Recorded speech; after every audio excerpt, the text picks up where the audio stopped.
Cavosa Excavating is a family-owned and operated company specializing in the installation of Title V septic systems. Cavosa Excavating is one of the largest septic system installers on Cape Cod.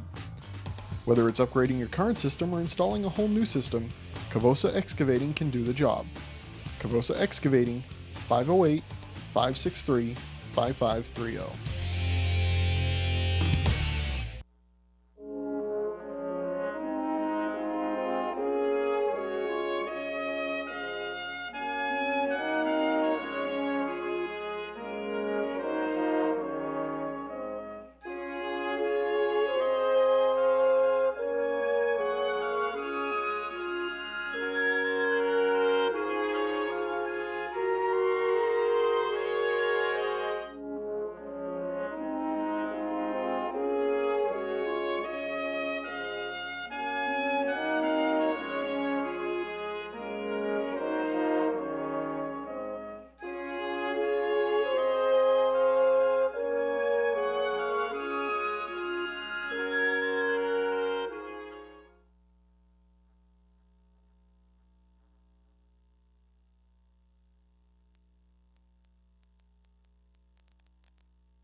November 4, 2013 meeting of the Falmouth Board of Selectmen.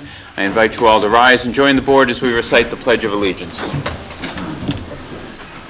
I pledge allegiance to the flag of the United States of America and to the republic for which it stands, one nation, under God, indivisible, with liberty and justice for all.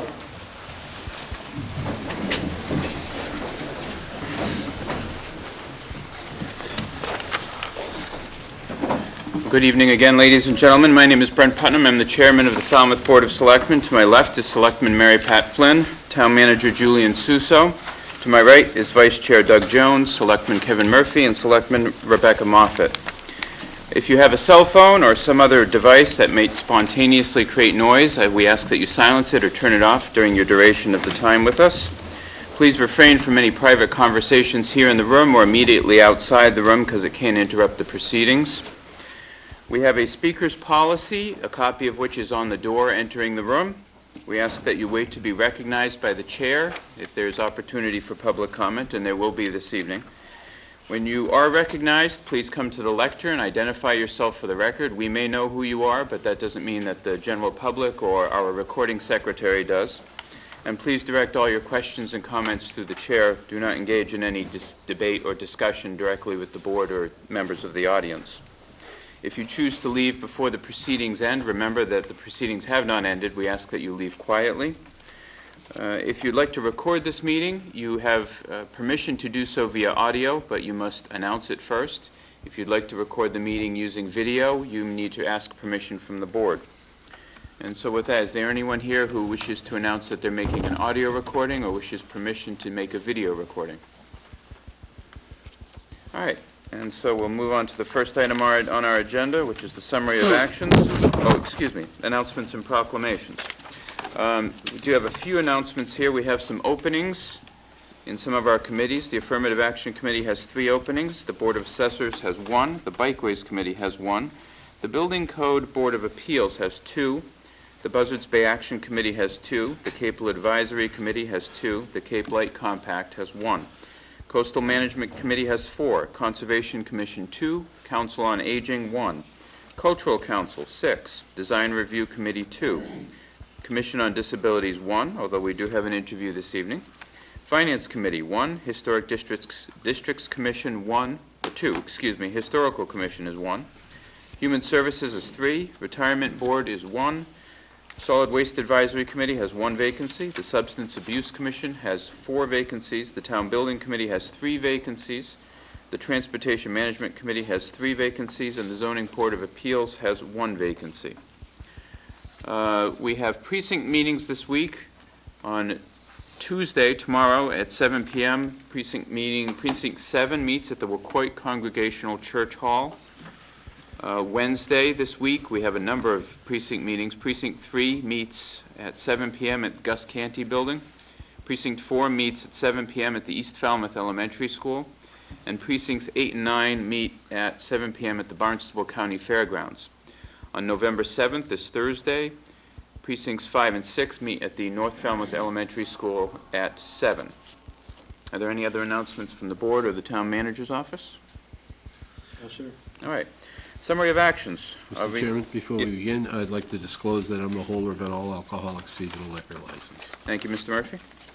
I'm going to read through these. If there's any reason to hold them, just let me know, and we can then discuss it. Item number 1, vote to approve FY14 VAWA grant. Item number 2, vote to approve FY14 pedestrian and bicycle safety grant. Item number 3, vote to approve FY13 Bulletproof Vest Partnership Award. Item number 4, vote to approve FY14, we'll hold that. Item number 5, vote to accept grant funding, we'll hold that.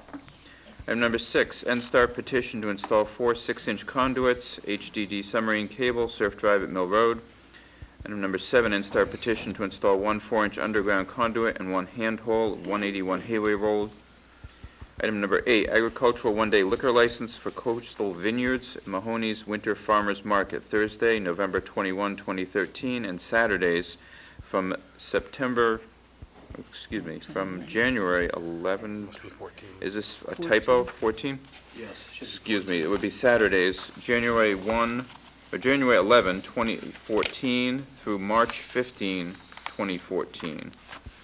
Item number 9, authorize the town manager to sign the Council on Aging Formula Grant Closeout Document. And item number 10, adopt the 2014-2018 5-year strategic plan as revised on September 14, 2013. So I would need a motion then for items 1, 2, 3, 6, 7, 8, 9, and 10, please. Before I make that motion, can I just clarify that the grants have been taken to the Finance Committee already, and they are aware of them per the procedure we have in our bylaws. Okay. I would move items 1, 2, 3, 6, 7, 8, 9, and 10 for approval. Second. All right, we have a motion and a second. Any discussion on the motion? All those in favor? Aye. Any opposition? It's unanimous. Mr. Murphy, you held number 4? Yes, Mr. Chairman, both, I held number 4 and 5, and I think the reason that I held those was because it's important to be able to get the most bang for our buck in regard to the underage alcohol enforcement grant, as well as Falmouth Substance Abuse Committee's grant for funding for the same type of scenario. And the reason I say that is because it's important, I think, if the chief were able to let the public know that our police department has additional funds to be able to stop underage drinking and make sure there's enforcement in regard to that. I think it would be a great announcement this evening, what the grants are for and how the department plans on using those grants. Chief? Good evening. Edward Dunn, Chief of Police. Thank you. The first grant is the one that was given to us by the Executive Office of Public Safety for $9,900. And the second grant is from the Falmouth Substance Abuse Commission for $1,400. And we do plan on conducting some extra underage enforcement, such as, sitting in parking lots, watching for underage. We're going to do some more compliance checks. We're also going to take it to another level as far as doing some education with the high school students and things like that. Working with the partnership to get that message out there that underage drinking is not going to be accepted in Falmouth, and to try to keep everybody safe. Great. That was my intention, to let the folks know that our police department is active not only for the retailers who are providing alcohol, but for those folks who are trying to procure alcohol who are underage. There's steps being taken on the department side. Absolutely. And as soon as all this is approved, we'll be stepping it up, especially with the holidays coming and vacations. Great. So that's what our plans are. Okay. Thank you. So this was items 4 and 5. Did you want to make a I'll motion? make a motion to approve items 4 and 5. Second. We have a motion and a second. Any discussion on the motion? All those in favor? Aye. Any opposition? It's unanimous. Okay.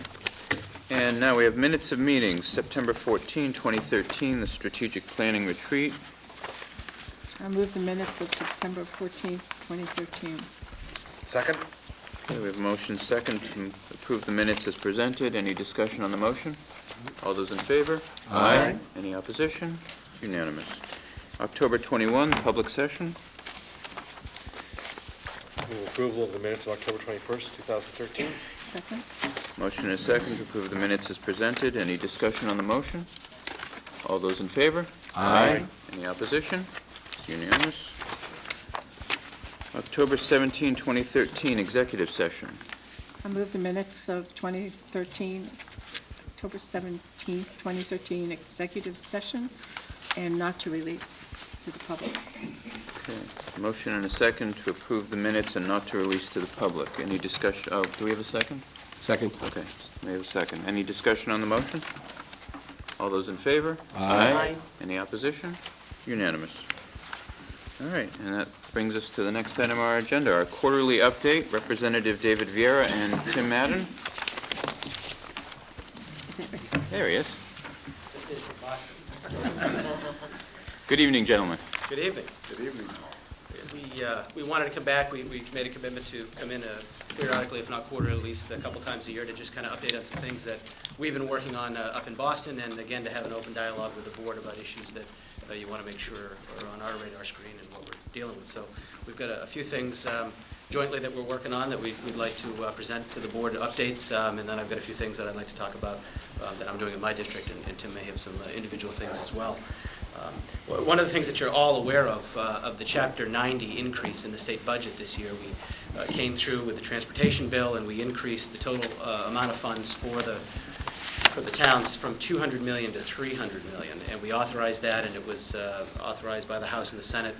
The governor signed the bill, and now the governor is only releasing $200 million worth of those funds. And so a number of legislators, including Mr. Madden and myself, have appealed again to the governor to ask him for a full release of those funds. We have the ability to pay the debt service on that, otherwise we wouldn't have voted the bond bill in the first place. And we have a copy of that letter that we transmitted to the governor this week that we'll provide to the board. But we know that a lot of the projects here in Falmouth are on the list, and you try to go through the list as quickly as possible, and that's all dependent on whether or not we release the Chapter 90 funds. And we've been negligent, if I could say, as a state by not letting you know what those funds are in April, as we're required to by law. Much to the chagrin of the House, we voted the bills in time in the House. They just haven't made it to the Senate and the governor in time. Needless to say, we've got the bill forward now, and the governor won't release the money. So, and we're going to you know, continue. that number represents over $600,000 for the town of Falmouth, so it is significant. Another one that I'd like to announce tonight, working with Julian Suso, town manager, and through cooperation with the DPW, the fire department, and the police department, we were able to secure a $50,000 state grant for the town of Falmouth to explore a consolidated dispatch in the town. We know that you all had presentations about regional dispatch versus regional public safety answering points between the sheriff and Chief Whalen and REPC and all of that, but Falmouth still wanted to look at the option of a consolidated dispatch of the municipal agencies. And so we were able to secure that. We'd like to announce tonight a $50,000 planning grant, and I know Town Manager Suso is working now to get the contract signed with the state for the release of those funds, but we'd like to offer that to the town tonight. Thank you. And those funds will be coming directly to the town, and David deserves much of the credit for having that happen. He pulled in some IOUs on that one and made it happen, which was great. On a smaller note, and one you're going to have to do your own battles for, but the County of Barnstable received $25,000 in the budget for aqua farming. So that's some money you'll have to go after. Mary Pat Flynn, I don't know if you've been notified about that yet now at the county level, but it was something that had been, money had been put in the past, and over the last, quite frankly, prior to my getting involved, 6 years, it has not been back in there. And Kevin, you've reached out to me before about that issue, so hopefully it's some money that will help with aqua farming here, not just on the Cape, but in particular in Falmouth. So.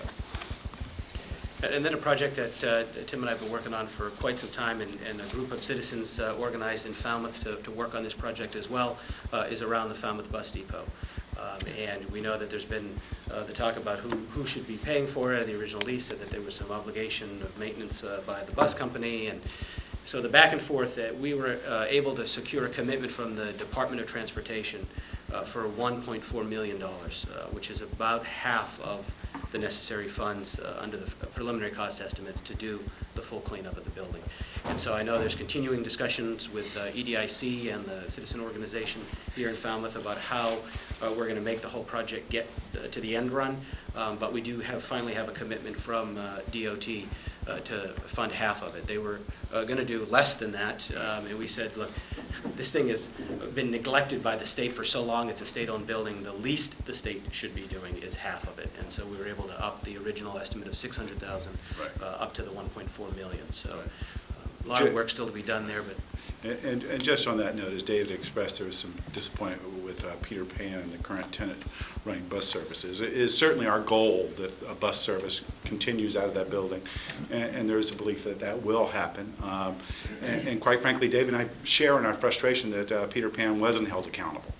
And, hopefully, that's something that the state, and certainly we've learned a lesson on, to make sure that when we have tenants and we're made aware of them, to make sure that they're doing their due diligence to perform their obligations under their contract. But the most important thing is moving forward. You had a very active group here from Falmouth that got involved. Julian and David and myself had more than one meeting.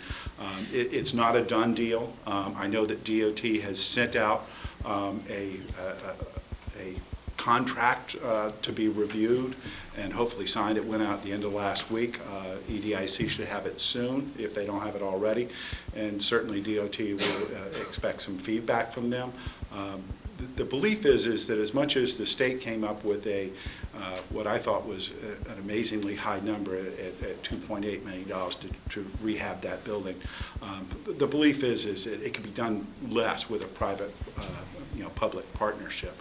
And most importantly, if this works out, then Falmouth will have some control over what's going on with that building, because it's a sin that it's in the repair that it's in. It's a beautiful facility. It's a gateway to Falmouth. And not only does it include the building, it also includes the property around it, so parking will still be available. There's also consideration for a bike path continuing through there. I know the Steamship Authority was involved a little bit with an easement there as well. So the goal will have that connector come through and hopefully get that building back. And even though we won't have the building rehabbed in time for its 100th anniversary, we certainly hope to have an agreement in place signed by its 100th anniversary, which is this year. And then the last couple of quick little projects over in East Falmouth. I had some residents, you may know Whistler's Way in Wacoit has been working on getting a gas line run, and there were some issues there with the DOT again issuing the permits. And so about a month ago, we weighed in with DOT and were able to get the permits issued. And then they came in and ran the lines from the houses to the road and disappeared for over 2 weeks. And so we got some calls again last week. When are we going to be able to transition over? We've got all the gas appliances now, and we're going to make the switch and all. And so we weighed in again on Friday with National Grid, and I'm proud to say that this morning National Grid began moving dirt on Whistler's Way. So I went down there to see it myself. The resident said, "What are you doing here?" I said, "Well, I trust, but I verify. They told me they were coming 2 weeks ago, and they weren't here, and today they were out there." So we're glad to be able to help getting that going. And I've recently gotten some calls from folks about the Mill Pond Culvert under Route 28, and Mass Highway will be down tomorrow, the maintenance division, to look at the drainage of Mill Pond and to see what needs to be done to make sure the culvert integrity is preserved. So a couple of small projects that we're doing in East Falmouth. Oddfellows Hall, I just can't help but looking at that building when I drive into this parking lot here, and I know that there's a movement underfoot for some affordable housing and for some other rehabs of that building. Another thing we did accomplish in the budget this year was contributing funds to the CPC Trust Fund, and that was done just a couple of weeks ago to the supplemental budget.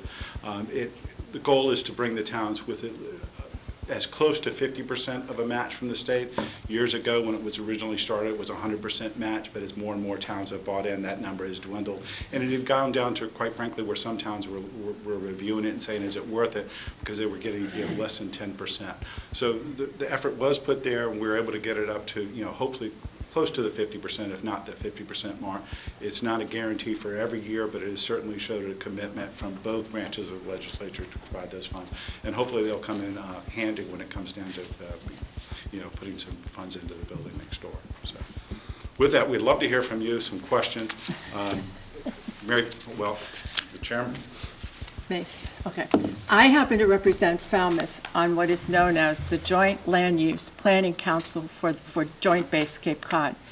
And it's in military jargon, the council is called MC cubed, meaning it's M with 3 C's, community, council, advisory, whatever. Anyway, what I want to talk about is we met this past week at the base, and there's been a great partnership now between the federal government and the state government in providing funds to help the military bases around the country, but particularly here in Massachusetts. We have 6 bases to find ways to jointly utilize both the assets and the services of the towns and the base so that they can share some of this, reduce costs, and have more sharing of how things work.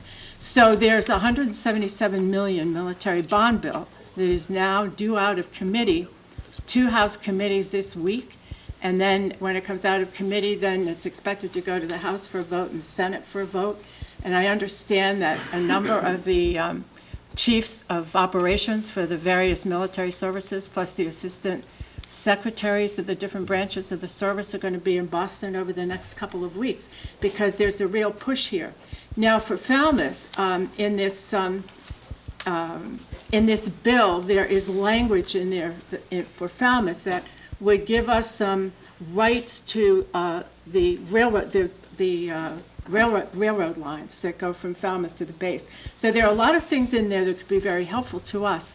And so I'm just going to encourage you that when it does come out of committee. Well, if you actually, would vote for we it. polled out this morning, It Ways came and out? Means. I voted at 9:30 for the 10 o'clock deadline. The bill came into the committee on Friday.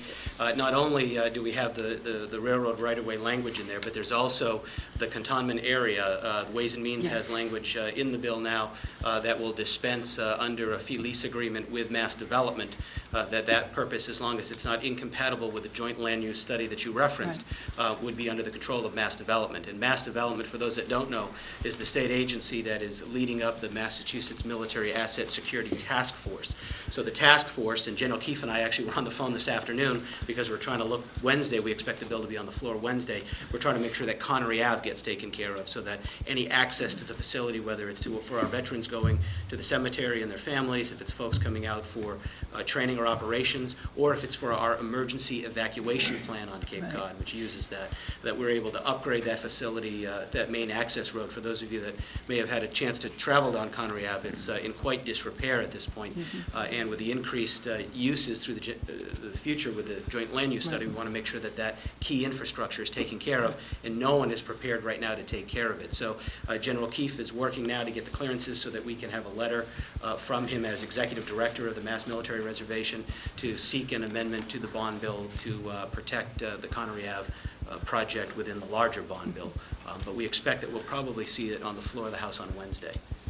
And just one other comment too, in the cantonment area, which represents a significant portion of the lower section of the base, that's always been considered by Mass Development as an area where economic development activities could occur. Now, they have to have some type of military component to them, but it could mean that that startups, businesses that can start up and just need some space in which to do that, rather than having to do this in their own garage, like a lot of our startups have done over in the past years. They would be able to use certain areas of the base for that. But there's a real push for that, and Carter Hunt is, who's a Falmouth resident and a town meeting member, by the way, is the vice president of this group. So it's really helpful to have somebody who really understands Falmouth right there, where he can be very helpful to us as these I don't know if things any move members of the forward. board were able to go to the meeting last week. They had a regional meeting where a lot of folks couldn't, but then they had another one down here on the base about the grant program that's available. And if you haven't, we'll reach out, make sure you get the information about that. I know the town of Bourne was able to go to the initial meeting, and their town manager said, hey, there's some opportunities I think are interesting here that we might look for mass development grants around what we're doing out here at the facility. And the other thing too are the Innovative Challenge grants Yeah. that are out there, the CICs. Those are, I think those are coming out now. That is the And if grant we I'm were to talking come about. up with, is that what you're referring to? Yes. If we could come up with a project that we could see that would work very well for the benefit of the town and the base, but it's a very short time frame for this year. Hopefully, they will be funded next year, and maybe by then we'd have some better ideas. But that's a source of funding that would help us put together a plan for a joint use of services or assets that we could do over time, and it wouldn't cost us other than what we could obtain from the grant. And those have been very successful grants. The county's used them twice now, very successfully. And I like the fact that you've got the new name there. The what? On the tip of your tongue, the Joint Base Cape Cod. Oh, yeah, well, you have to speak the lingo when you go to the base, you know. You do. Any other questions from the board? Nope. Any questions from the public? Well, just in closing, just to follow up, Dave and I both happen to be on Ways and Means, but Mary Pat, you bringing that to our attention is something that's very important. There's several issues that you'll hear about and our constituents will hear about, and they'll make assumptions because it's at the state level that Dave and I are aware of it. Don't make that assumption. There's close to 7,000 bills that have been filed. We are both on 3 of 22 different committees up there. We pay attention to our constituent and our district needs first, then we tend to work on CAPE issues together, and then we pay attention to our committees and the bills that are before them. And unless it's coming up for a vote, we're usually, quite frankly, unaware of what other committees are necessarily working on at that time, with a few exceptions. So if you hear of something that affects you, whether it's positively or negatively, don't assume we know about it and we'll know what your worries are. Reach out to us and let us know so we can try to be helpful, either helping something get through or stopping it from getting through, or more importantly, amending it if it's going to happen anyway so it works better for you and our constituents. Just on a closing note, you may have seen these before. They're the 211. It's actually a nice service that's now available. I'm going to leave a few of these brochures with you. Barnstable County is involved with it as well, the United Way.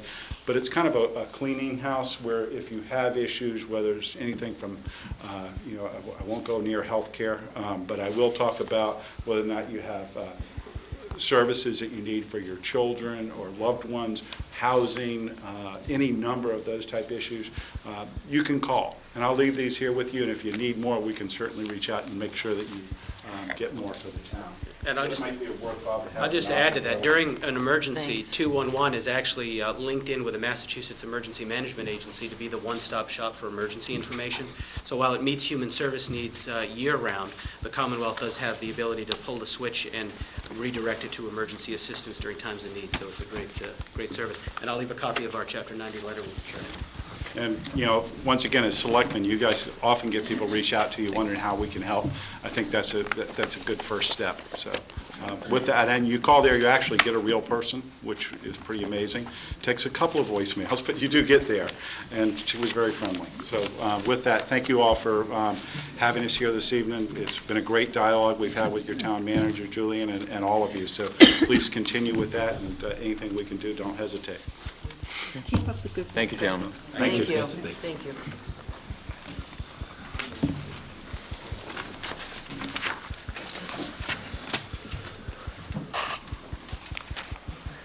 All right, the next item on our agenda, we have a continued hearing from October 7, 2013. This is a shellfish aquaculture license application for Daniel Ward in Megansett Harbor. Mr. Ward? For the board's edification, we do have some information in here from Town Council, which clarifies the questions about inshore versus offshore sites. And to summarize, this is from Pat Harris, Associate Town Council, and Greg Frazier, the Director of Marine and Environmental Services, and it notes that Mr. Ward, based on their interpretation of the bylaw, Mr. Ward would be eligible for 10 acres less the acreage he already has,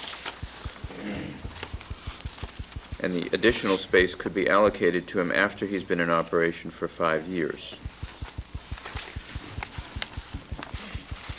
So that addresses the questions that we had about how much space you could actually have and when you would have access to them.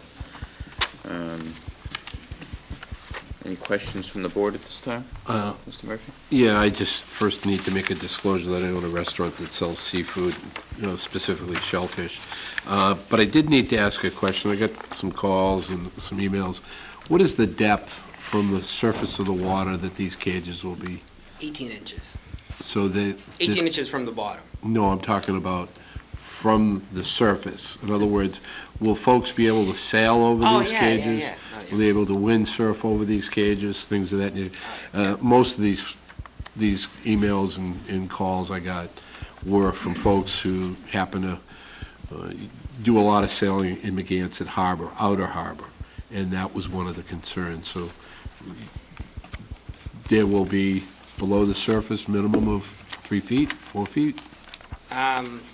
More like 8 feet. Okay, so, all right, that was one of the areas that I did. Yeah, at least 8 feet. Most places, so this new area it's deeper than the area that I have now, so it's more like, 8 to 18 feet type of thing. So, yeah, 18, that minus 18 inches. So, yeah, definitely any kind of sailing, any kind of lobster boat. I haven't seen any boat in that area that would draw more than that, so. Okay. That's a question. Mr. Jones?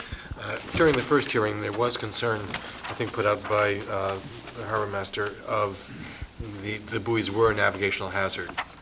Has that been resolved?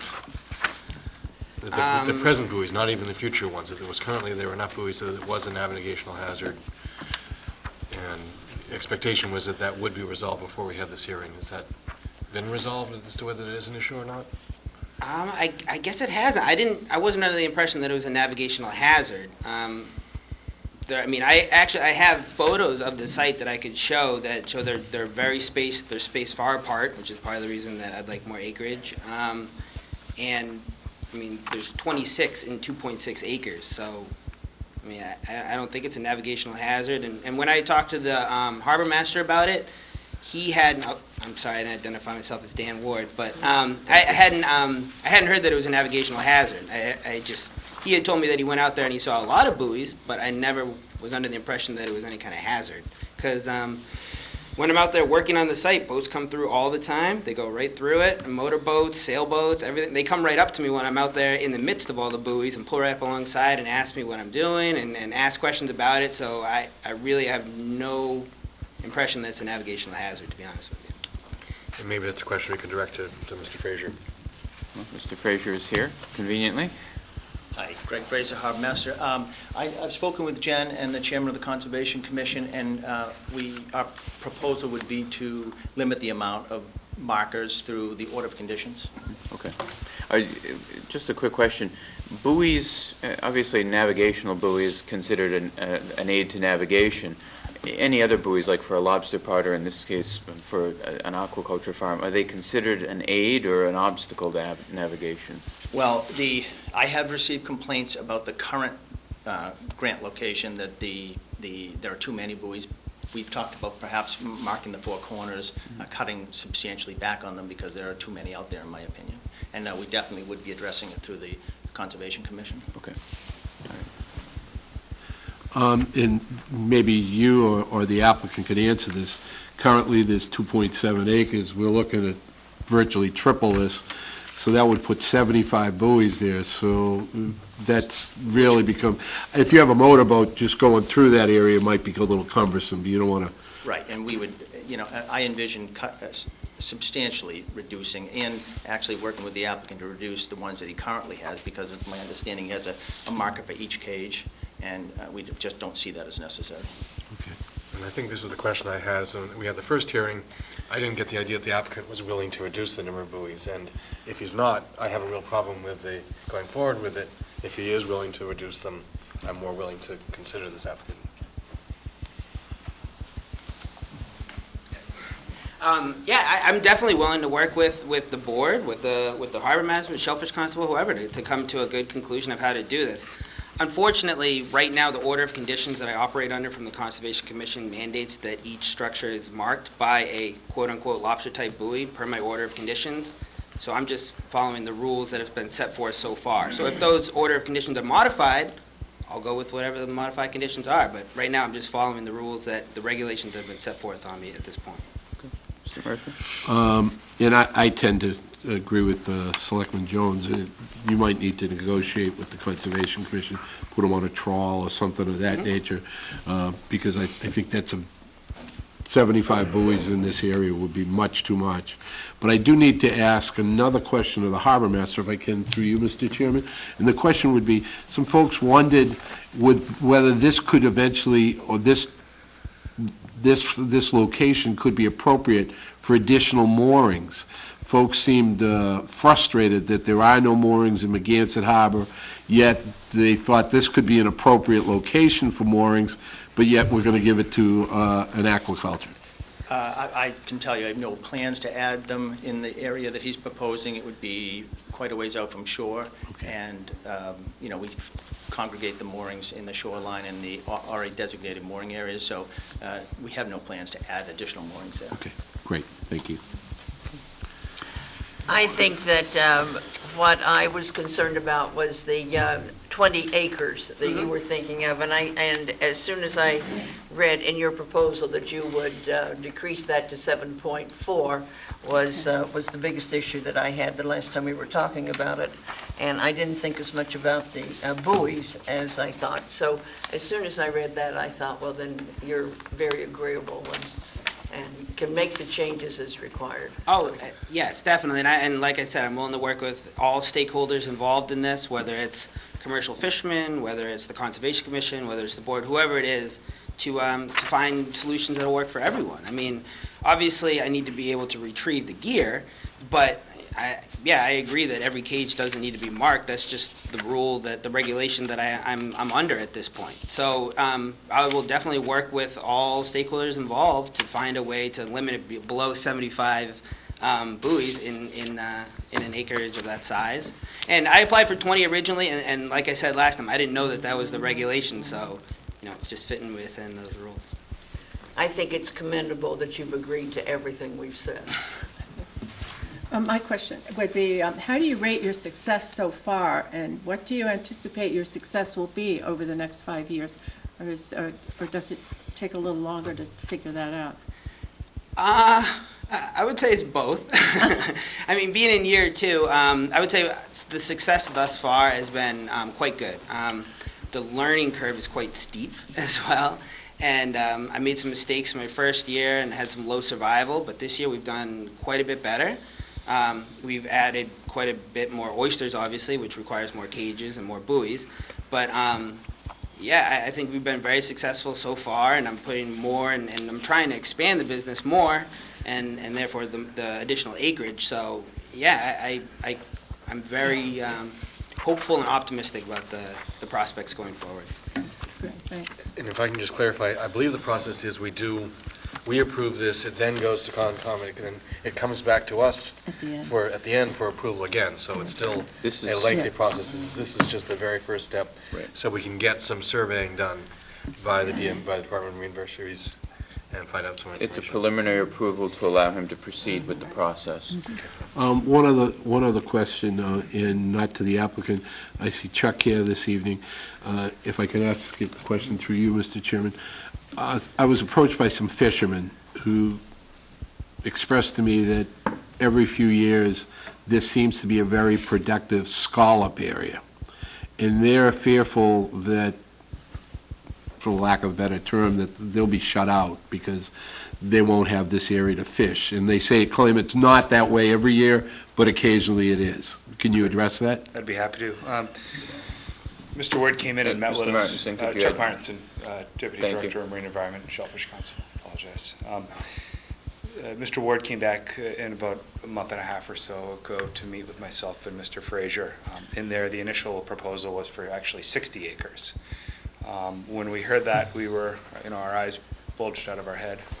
And we inquired why this proposal was almost 3 times larger than any other grant in the town of Falmouth. We learned in discussion that actually there was some interest in moving forward with a sugar kelp operation, which to this point has not been brought up, but Mr. Ward has received at this point permitting, scientific permitting through the Division of Marine Fisheries for sugar kelp operations. Certainly sugar kelp operations need much larger acreage to be feasible. So as a steward to the town and to the natural resources, I need to bring that forward to everyone this evening to let you know that that is something that's going on. That's a thought, I think, moving forward. There's a few concerns that we had, and 2 of them, one of them you just mentioned, Mr. Murphy, was the past shellfish in the area, the past natural resource values in the area. And you're absolutely right, there are areas over there that do have scallops. So to do kind of a one-time snapshot of what's there, to do a resource survey of what's there, and expect that's encapsulating everything that's there every year, or could be there for the next 3 or 4 years, it's a tough stretch to make. Scallops come and go. We've obviously had quite a few out front other years, and this year on the south side we don't have them. So they do rise and fall in the many of hundreds, if not thousands, of bushels. So I think that concern is very valid on behalf of the commercial fishermen. Secondly, we certainly had some concerns with the vistas in the area, particularly if initially there was 60 acres or 20 acres or whatever it would end up being. And I really think that some work should be done in that area as far as some outreach to the neighborhood, because this is a shared use area, and obviously this is the first step. But when you do move forward with a grant, you're tying up that area for an unknown amount of time. We've had a number of grants in this town over the years that have come and gone, but we're tying up a certain area of water for a significant amount of time. Just to review, I think the few things that we're really interested in up front now is just that a strictly defined area on a map, on a chart that we could look at for maybe perhaps a few seasons. We could encapsulate this season and next season to see what there are for scallops in that area. And a guarantee about what type of gear would be used there in the future. We don't necessarily have control over scientific permits that come through the Division of Marine Fisheries, so they can issue permits, and it makes it difficult on the town to be able to deal with that if someone already has the acreage to work with. So that would be the second concern that I'd have. And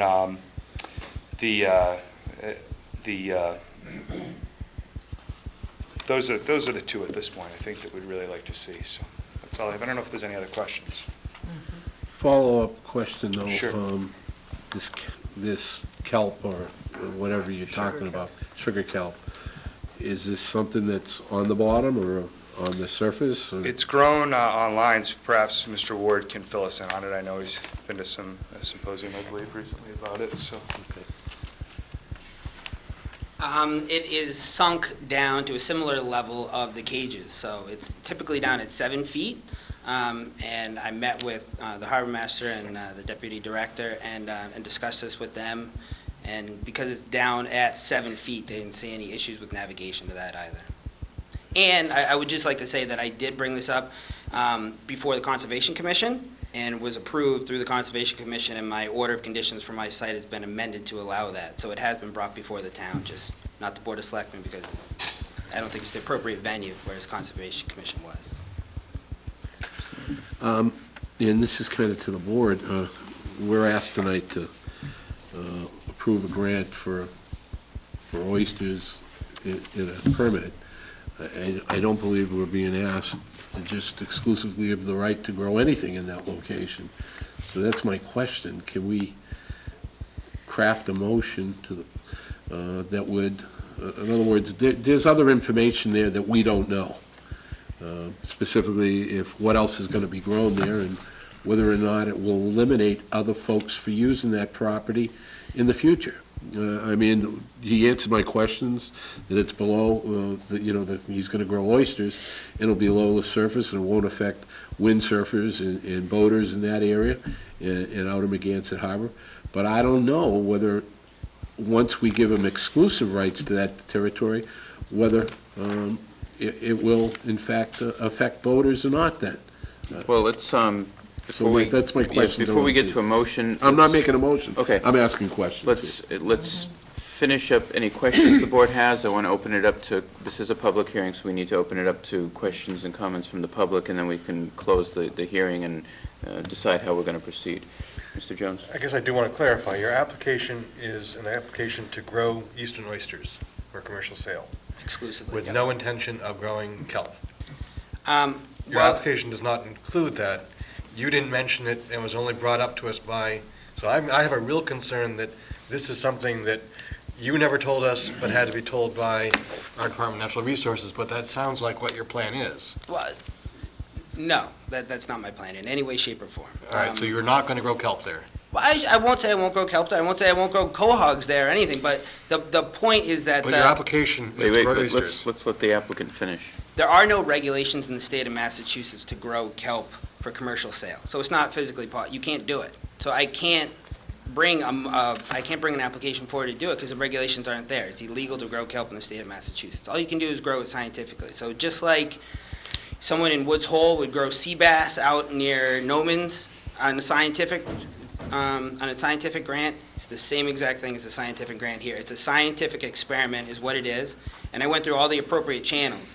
The Board of Selectmen for each town, and each town specifically, whether it's a mayor or what have you, is given the legal authority to approve shellfish permitting, but not finfish, and no other species other than shellfish. So if I was going for a finfish, say I wanted to grow cod out there or something, that wouldn't fall under your jurisdiction either. And I can say, in the future, if you'd like, I can bring that matter before you, before anything moves forward, and I can definitely do that, but it's not in your jurisdiction, and neither is kelp, which is why I went to Conservation Commission and not Board of Selectmen. I wasn't trying to do an end around, it's just not in your jurisdiction, that's all. Any other questions from the board? No? Questions from the public? Patricia Gadsby, Woods Hole.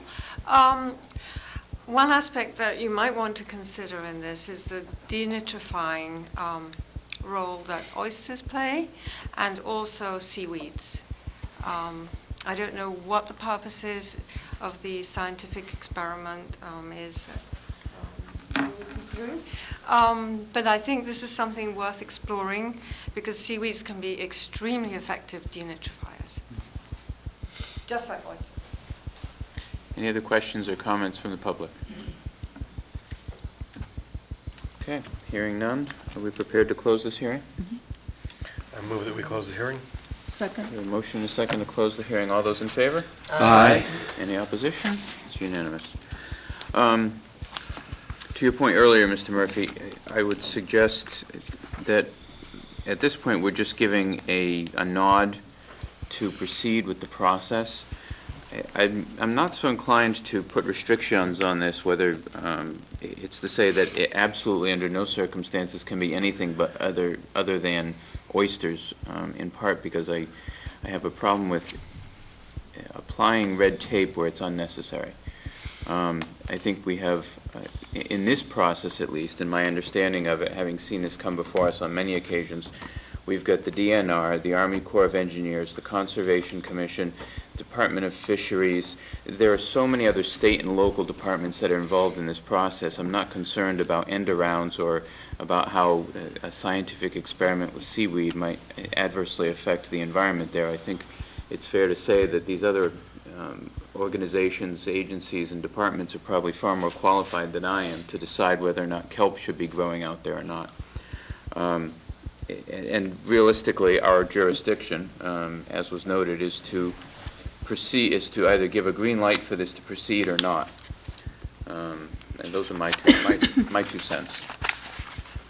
Well, I just think we should move this forward. I mean, there will be more information coming, and it will come back to us in the end. I think he's given us a plan that makes sense. Our staff department heads seem to think that he has it together. They're going to be taking up some of the next steps. So I think we should move it forward, and I'd make a motion to do that. Second? Second. We have a motion and a second to approve the preliminary application. Any discussion on the motion? I just have the one part of discussion. There are certain times, after a certain point, this board loses control of where our role is. We don't have all control over this grant. We have some control right now because they need our recommendation moving forward. And I would be much happier that if we made a motion that it would include the understanding that that we wouldn't increase the buoys from what the current number is now, and that this board would not see fit to do that. 26 is what's there now. It would be a total of 10 acres, and that it would be for exactly what his application is, eastern oysters. And that's what I would hope that we could modify a motion that would say that. I understand that we're moving this forward, we'll ultimately have something come back, but our motion is going to go to the Conservation Commission. Our motion is going to go to other departments, including the state. And I think it's important that the state knows what our motion was. You know, kelp could be, but, you know, a world saver could clean up the bay. But you know what? I don't do things on a whim like that. I know nothing about kelp. I know nothing about how it's grown. I challenge anyone at this board if they know anything about kelp, whether it's scientific or not. And the bottom line is, I don't know. I'd like to find that information out. But the applicant has told us this evening, once he gets the grant, we don't have control over that.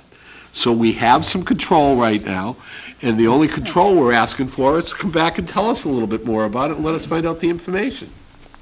Well, I would amend my motion to say that, to be more clear, that what we are doing is approving his request for an aquaculture grant for a specific defined area, 7.4 additional acres in Megansett Harbor for the purposes of oyster.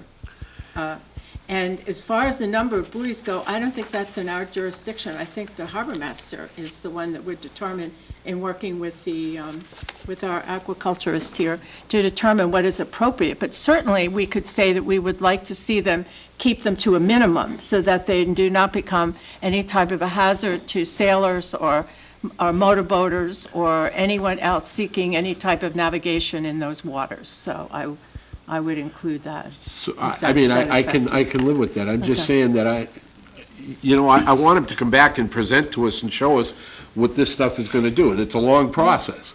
But to merely give carte blanche this evening, to me, is not in the town's best interest. And, we approved a 5-year strategic plan, and one of our main issues is our waterfront. Aquaculture is part of it, but also folks' enjoyment of our waterways and our beaches, and that's, we share those assets. I don't feel that we are giving a carte blanche. I think all we're doing is approving his application to grow oysters in Megansett Harbor. He does have leeway to do other things that we don't have control over. We can't stop him from doing that. We can't get in the way of the scientific licensing. We can only approve what he has applied for. But, so, my question is, Mrs. Flynn, did you modify your motion, or that wasn't? No, what I could say, I was just being more specific about the motion. If you could do that, I'd be much more exactly what comfortable. Dan said, but, what Doug said, but that also that we do not have control over the buoys. It's the harbor master who does, and we would expect that they would utilize the minimum of any type of navigational aids or buoys that might in any way infringe upon the activities of any boaters in the area. Before we Something modify like any that. motions regarding oyster culture versus other aquaculture, first of all, if we send that message to the state, what about the other aquaculture farms that we've already approved in the town of Falmouth that could very well do the same thing? Are we now not putting Mr. Ward at a disadvantage compared to these other farms, which have no such language from this board and have already been approved, and could very easily then turn to the state and say, you know what, we'd like to work with you on this scientific kelp project? And Mr. Ward is left sitting in the dust because the state said, well, you told us you didn't want him to deal with that. Oh, The other to thing, include kelp. to include kelp. No, we didn't include kelp in the motion. I did not include kelp in the Right, motion. but my point is that rather than putting all sorts of amendments and additional odds and ends on this motion, let's simply approve the application as presented so that he can move ahead with the process. The other thing I'd like you all to consider is that a lot of fuss is made over aquaculture. There was recently a situation in the town of Mashpee where a gentleman applied for, received an aquaculture grant, and then had to go through fight after fight after fight with some neighbors in the Pompanesett Bay area because they didn't want to look at a few more buoys. I find it ironic, for example, that we got an email from a gentleman who on the one hand said he was concerned about the additional buoys that this would create as a hazard to navigation, and then turned around and said that he would like to see more moorings in that area. Well, the audience obviously catches the contradiction there that I caught. Let's just approve this for Mr. Ward. We have a long evening tonight, folks. Let's get this done. Let's get this on.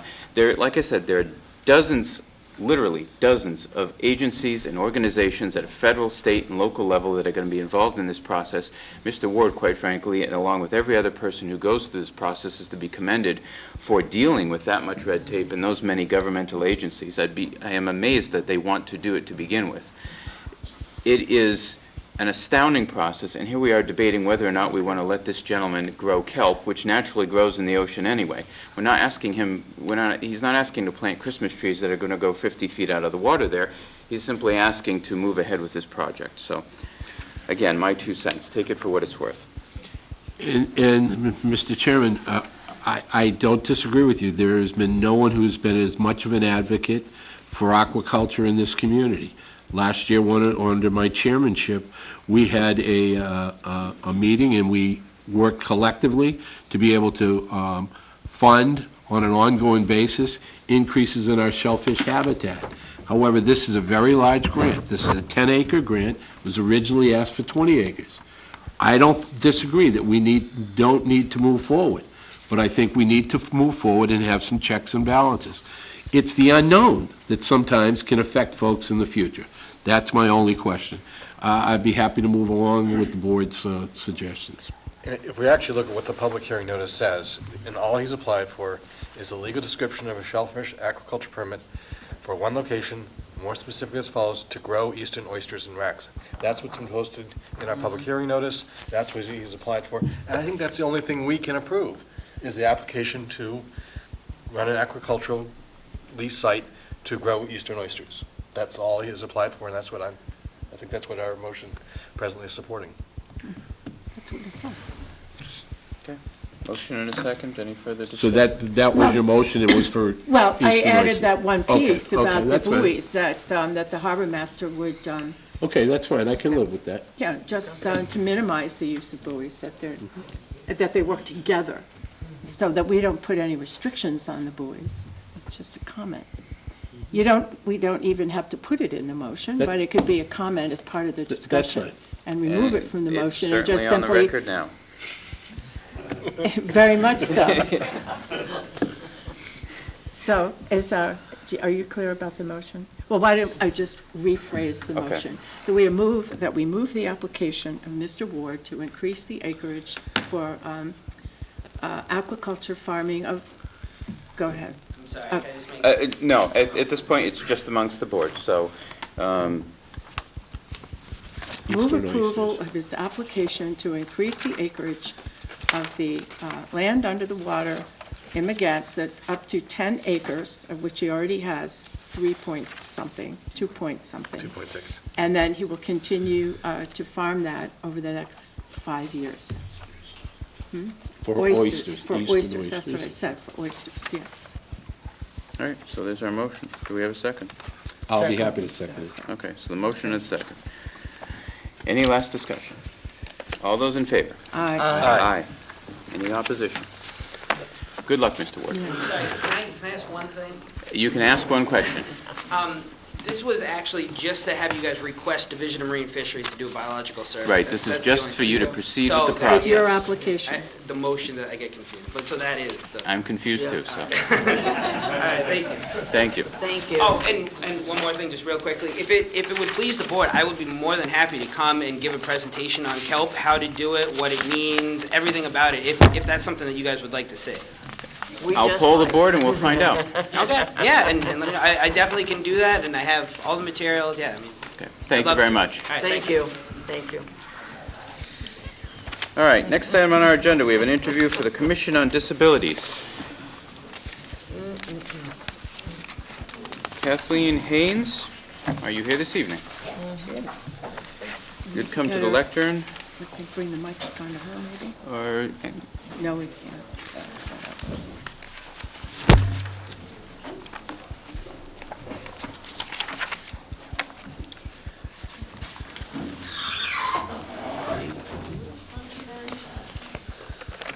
do we have enough space there? Fix that the we need to- microphone for it. We move the lectern.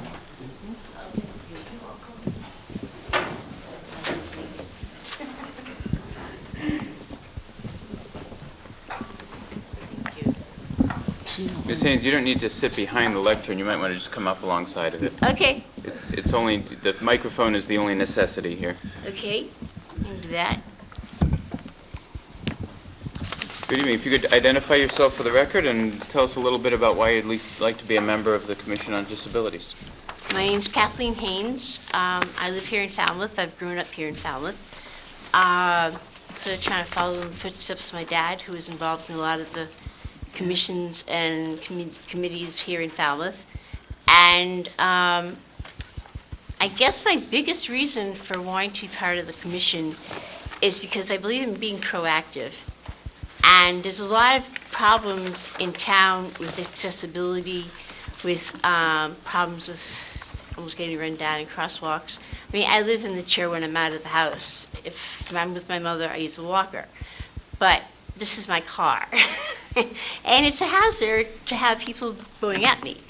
But there's ways to do things proactively instead of going to the police station and start yelling and screaming, here, I get a plate number, do something about this.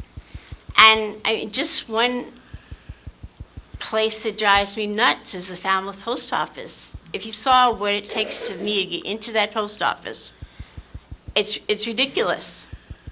I almost go off the side of the stairs because I have to come back, pull the door, go in sideways, turn around, pull this door open, and it takes about 5 or 6 tries to get it open, and then squirt through.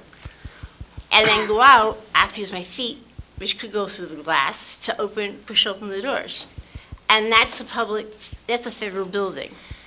The dollar store, there's aisles I cannot go down. And if they're stocking, there's no way I can get into that store. And they refused to put, when they built, a automatic door, even though at the time it was perfect timing, because the person who runs the stores or owns them, whatever, said, we have 5,000 stores. We don't have any of those in any other store. Why should we have one in Falmouth? And you know, you can go screaming and yelling at these merchants, but that's not the way to do it. And working with each other and working with the people that need to make changes.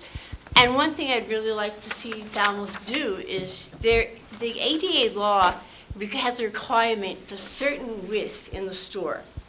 That was written for wheelchairs. There's not too many people in wheelchairs running around stores in Falmouth anymore. They have power chairs or scooters, and the width is wider. So the building supervisors and the retail managers that have their displays are technically within the limits. But I've seen people go down there in a power chair and whip everything off the aisle. And there's everything all over the place because her power chair is wider than a wheelchair. And this is within the government, the federal government that wrote this law has this requirement. It only has to be so, so, and so. That law is now somewhat outdated because of the modernization of machines. And people are more apt to have a power chair so that they have accessibility to the street instead of having to wheel. I was in a wheelchair for 8 weeks and couldn't get from the corner of Acapesket Road to St. Anthony's Church within a half hour because it was the new sidewalk, it was covered with sand, and I couldn't go like this with a wheelchair. So I became power chair. So those are sort of my credentials. I know what the boundaries are and that I want to work proactively. I know people have gone to court and brought them into stores, and there's nothing that can really be done because the law says one thing, and that law isn't appropriate anymore because power chairs are wider, as you just saw. I can go on a dime, I can twirl, but trying to figure out the distance and the width without hitting the wall or running over somebody's foot who's trying to help me, it can be hazardous. I broke a lamp in Christmas tree shop the other day trying to go down the aisle to look at lamps because I needed a lamp. And behind me one fell off. And I had to go get a clerk and say, gee, I just broke the lamp I want to buy. And they were nice about it, but I was terribly embarrassed to think that I was breaking merchandise, but yet, who was wrong? The store has certain guidelines, and the law says something that backs them. So, as a grassroots movement, I'd like to see Falmouth investigate and work toward helping change that law. It would take a lot of work, and it's not something that would be done overnight. But if we could bring that to the attention of the powers to be through proactive responsibility and working with each other instead of always, this person almost ran me over, Mrs. Policeman. Get them. That doesn't work anymore. And I've seen people do it. People have encouraged me to take my cell phone and get pictures as they drive by. But how do I get it as I'm trying to run from getting run over? So there's things that need to be done here in town, and I would like to help make some of those changes. Mr. Jones? In your application, you're talking about a preference for negotiation instead of confrontation. Right. Could you expound upon that a little bit as to how you think you might, through a negotiation, be able to accomplish some of the things you're talking about? Well, I don't think going into a store with a manager who is given supplies that he is told he has to put out and getting into a confrontation with him because I'm going to knock it all over the floor and I know it. You know, it's better to go to the higher level of the retail chains' offices and work with them. I mean, it fits in here, it's a little different thing, but I had a need for a certain HB ink, and they carried all these numbers that I've never heard of. And I asked Peter at Rite Aid if he ever sold them. He said, no. I said, well, why can't you get the kind that people are always using that you can never get your hands on at Walmart or Staples because it's so popular? He says, well, don't talk to me, talk to the next level up. And I gave him a call, and in 6 weeks we had that ink. Unfortunately, I changed printers. And I feel terrible when I go in there and see this ink sitting there, because I used to go through 10 of them a week. And it's like, but that's being proactive instead of raising holy heck with Peter, who has no control. You go to his supervisors, you go to the next level, and you don't go into the store yelling at the manager because they're given certain guidelines by certain people. I mean, the dollar store is another thing altogether. If you've been in there with the aisles packed with things that should be stocked at night instead of during the daytime, you know, that's just an off subject. But, I mean, you really, really can do things when you work proactive and you try and work with people instead of just being mean and nasty and going around saying, I'm going to just knock it over because you're in my way. Ms. Moffett? Yes, I noticed that you have a master's in higher education. Yes, I'm And studying for my congratulations PhD. to you for doing that, because that's a lot of work that It I is. myself would know about. And you're studying for a PhD in psychology for teaching? Yes. And you're in the process of that right Yes. now? So you're a busy lady. I am, and one of my reasons for wanting to do something like this is because it will help others, it will help me, but also get me out of the house because I get tired of studying. Okay. Well, I I think spent my master's degree secluded in my house for 2 years studying, and now I'm learning there's more outside in the world than just studying for, you know, a PhD. There's other, you need to have certain qualities, and one of the things Walden University, where I go, espouses is social change and being agents of social change. And this sort of links in with that because that's what I would like. I'd like to change the way people perceive the disabled.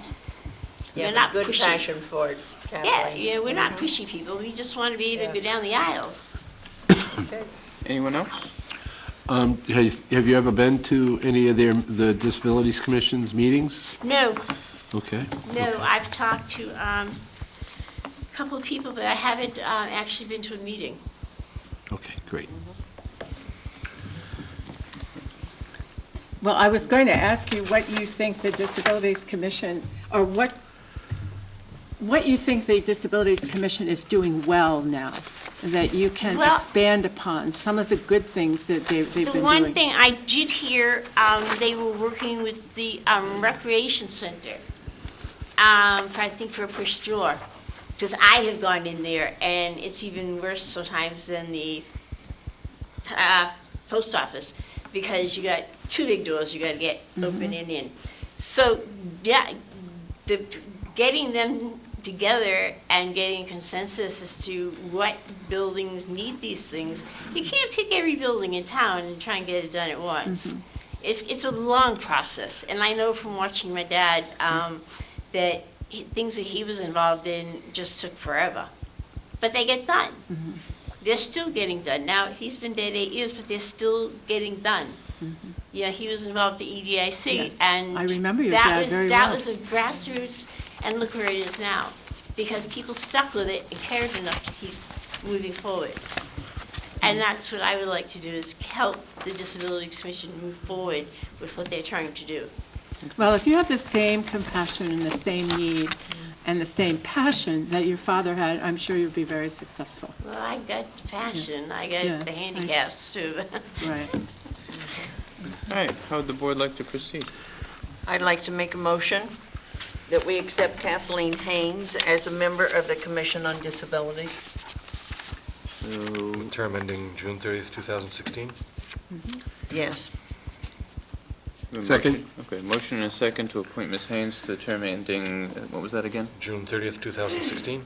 June 30, 2016. All right, any discussion on the motion? 2016. That's all right. No.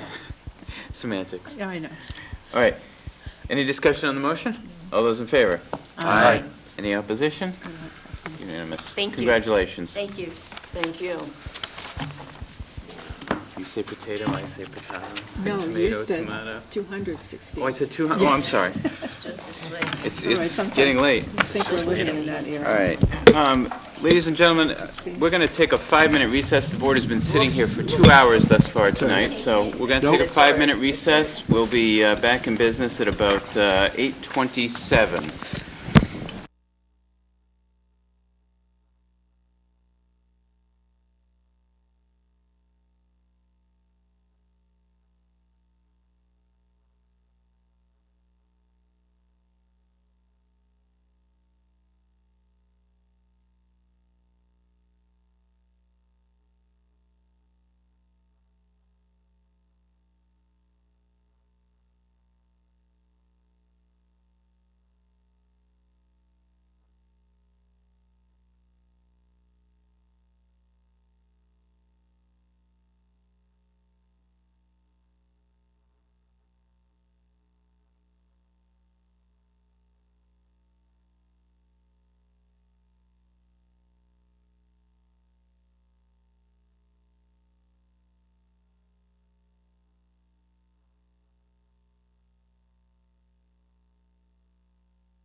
The next item on our agenda is the fee hearing for 2014, set the fees for 2014. As provided under Chapter 119 of the Code of Falmouth, a public hearing will be held in the Selectmen's Meeting Room this evening to establish and promulgate fees which are to be effective as of January 1, 2014, to be charged by town departments and agencies except as provided by Massachusetts General Law, School Department, Planning Board, Library, Town Clerk, Town Treasurer, and Collector of Taxes. The fees were published in the Falmouth Enterprise on Tuesday, October 29, 2013. If a fee is not listed, it is not recommended for being increased, changed in any other way. So this evening, we've just got a few fees that have been recommended for changes, and we'll go through the list here. So to begin with, Beach Department, children's swimming lessons per child, currently $20, proposed for $30. Each additional child, $10, up to $20, will be increased to $20. Up to 3 children is $70, more than 3 children, no additional cost. Are there any questions or comments from the board about this? Mr. Chair, just to clarify for the public, what our plan is to go through the fees, to discuss the schedule, not make a vote on any of these tonight, but at our next meeting, hold a vote so we can get comment from the public in between now and then, do some thinking about it, and so that we will not make votes on this tonight. And thank you for that clarification that Mr. Jones is correct. We have in our agendas, we're planning on revisiting fees in 2 weeks. So tonight is pretty much for the board to gather information and listen to the public. We'll be making final determinations in 2 weeks. So there is still time if someone could not make it this evening to provide written testimony to the board if they so desire. Is the procedure going to be that, as you were saying each one of them, we make that comment at Yeah, that point? I want to go through each of these individually, and if there are any questions from the board, any questions from the public, and then we'll move on to the next item in the list. Okay. So any questions about the children's swimming lessons under the Beach Department? Any questions from the public? I didn't hear what you said. This is, we're discussing a proposed increase for the children's swimming lessons per child under the Beach Department. All right, so the next item on our list, daily parking fees, and this I think includes a lot of the folks who are here this evening. The proposal is to go from a present fee of none to a $10 fee at the Bristol Beach, which would be Monday through Friday only and excluding the 4th of July. Mr. Chairman? Yes. We have an opinion from both town council and from Bob Ahmed for a resident that really this would be in violation of the deed and the gift of Bristol Beach to the town. So I think we need to table this one and not take it up at all until we've had an opportunity to review the documents that have been provided to us. They're telling us we don't have the authority to charge any parking fees for Bristol Beach because of the nature of the gift.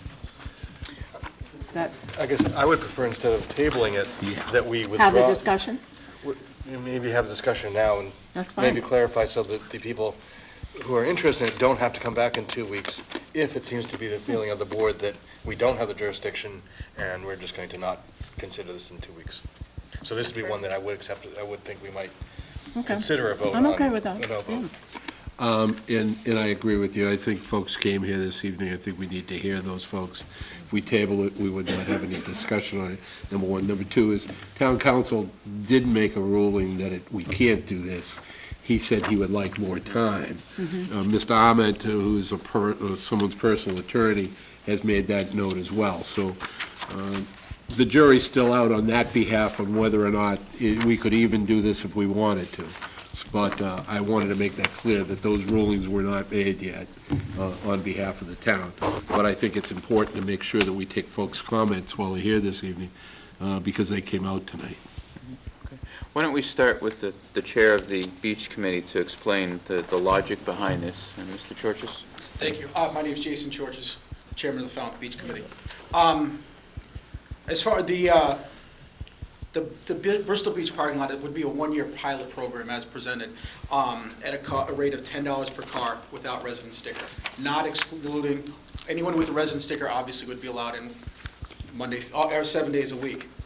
And this is our third year presenting this to the Board of Selectmen, and we've done it with the understanding from Town Council that this can be done even though the deed restrictions are in place. We are aware of them, but we're going ahead with it because he said it's okay. On June 26th at our beach committee meeting, we were asked by someone if we could provide statistics as to the usage of the beach. And we did that on July 4th, which is a Thursday, July 5th, which was a Friday, and July 6th, which was a Saturday, as well as July 20th, which was a Saturday, August 4th and 11th, which were Sundays, and August 17th, the lots made full capacity. Other than that, there were 39 days during the summer season when the small lot or the easternmost lot was not filled or even unchained. It was never used. It was empty. So looking at that and the capital advisory committee's recommendation, which was number 10, which was honorable mentions, which we didn't make the big list, but we made the, by the way, they recommended that we look at that as a one-year possibility. When doing the math on a one-year pilot program, at 24 parking spaces at $10 a day, we could turn around and make $9,000, almost $10,000 a year, a season, in those 39 days for the town. As far as I'm concerned, it's an underutilized asset, which, why don't we take advantage of it? Yes, it's going to be said this is not allowed, it's never been done before. Well, if it's never been done before, why not give it a one-year trial? Let's see what happens. I mean, if we can make $10,000, I'm all for it. How's the impact? Well, we've already said it's an underutilized aspect. Also, to make it quick, I did get a copy of the letter, and when looking at the lots and everything else like that, the easternmost lot is not even covered under those deed restrictions as far as my understanding goes, and I'm not an attorney, so I can't really say. That's a town-owned lot. The town owns it. It's not under deed restriction at all. So, you know, they say the third time's a charm, and I'm up here to say, every year we get asked, what can we do to make money for the town? What can we do for fees? And I've always said it, and I've said it at every meeting, I'm completely against raising sticker fees. I think we're right along par with all the other towns on the Cape and everything else. Here's an opportunity where it's day trippers. It's people who are coming to the beach, who are looking to go to an eastern beach, maybe enjoy some of the things that the Heights has to offer, some of the restaurants and everything else. If the lot's empty, it doesn't cost anything for us to staff anyone else because we have the staff there in the parking lots. I hate to trivialize it, but it's almost a no-brainer. $10,000 is $10,000 no matter how you get it. Questions from the board? I have a question. We're currently looking to offer it as an opportunity Monday through Friday, but at either section of the Bristol Beach lot. Right. But my follow-up question is, very often, and it's not in your survey, the Heights lot is full. So therefore, folks will park at Bristol Beach who have a beach sticker and walk to the Heights Beach. I'm a little nervous about folks getting shut out of the closer parking lot to Falmouth Heights, meaning, in other words, give an illustration, at Old Silver Beach, we have a residence lot, and then we also have a pay lot. Could we just make the eastern section the pilot program this year, meaning in that particular lot, which you claim is very often chained, could we use that as the pilot program this year and not allow paid parking in the other section of the Bristol Beach lot? Absolutely. I mean, that's kind of the, looking at the deed restriction and everything else. And if it's found that we can't do that with the larger lot, and it's just the small lot, it's that's where the basis of the money comes, the $9,360 or roughly $10,000 comes about just using that small lot. And it's just a practice of the parking lot attendants. If the Heights is full, they send them on down to Bristol, give the residents an opportunity to park there. And if Bristol was full, they could send them to Minot. So they're always giving people, they're not turning them away and saying you can't go anywhere. They're giving them other opportunities. But absolutely, that would be, that would work also. It's still, again, a way of raising revenue. Right, and just want to make a comment. Everything's not about money in that scenario. I mean, we're looking for folks to have a good positive exposure in the town of Falmouth, but we also have folks that live here and pay taxes here. So we want folks to be able to come and enjoy Falmouth, because someday they might want to move here because of that. Absolutely, and there, had our, analysis of everything come back differently, we found where the lot was filled to capacity most of the time, we never would have even gone forward with it. It's, like I said, it's an underutilized asset. Okay, thank you. I needed to ask this question. Okay. Other questions from the board? All right, we'll open it up to the public. And I'll ask, and there's a lot of folks here this evening, so I am going to ask that if you agree with somebody who said something, please just say that you agree with them and not reiterate the same comments over and over again, so we can move this along this evening. Mr. Dufresne, would you like to start?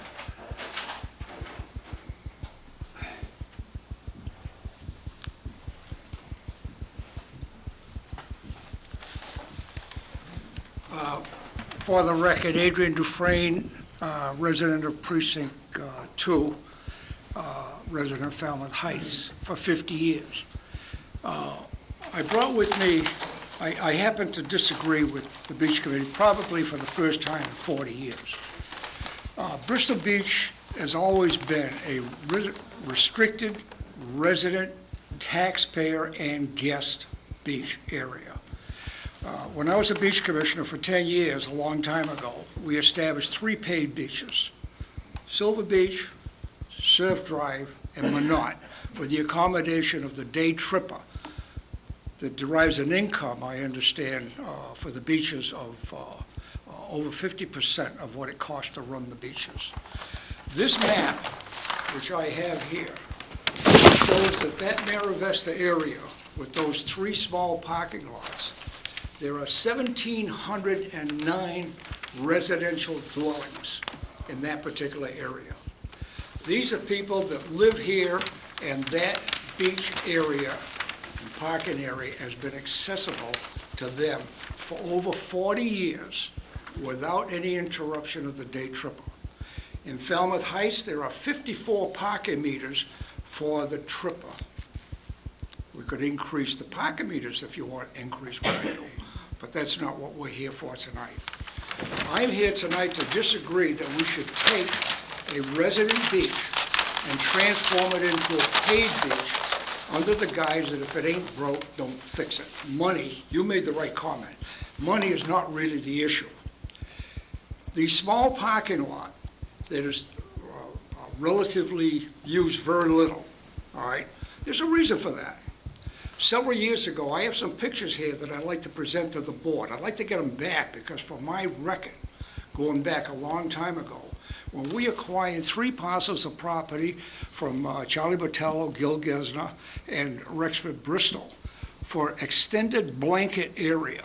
That's the area that has been in total degradation for the last 5 years. I gave these to Don Hoffer so that he could appeal to his beach committee to restore it back to what it was when, in a project that I completed when I was a beach commissioner. For some $3,000, we transformed 3 residential lots into a blanket area that was absolutely gorgeous, and I've got the pictures here to prove it. If you go by that parcel of land right now, nobody wants to go put a blanket over there. Nobody wants to park over there. I think what's up before you tonight is taking away the rights of the citizens of both Falmouth Heights and Mara Vesta and commercializing a residential area. And I take offense for that.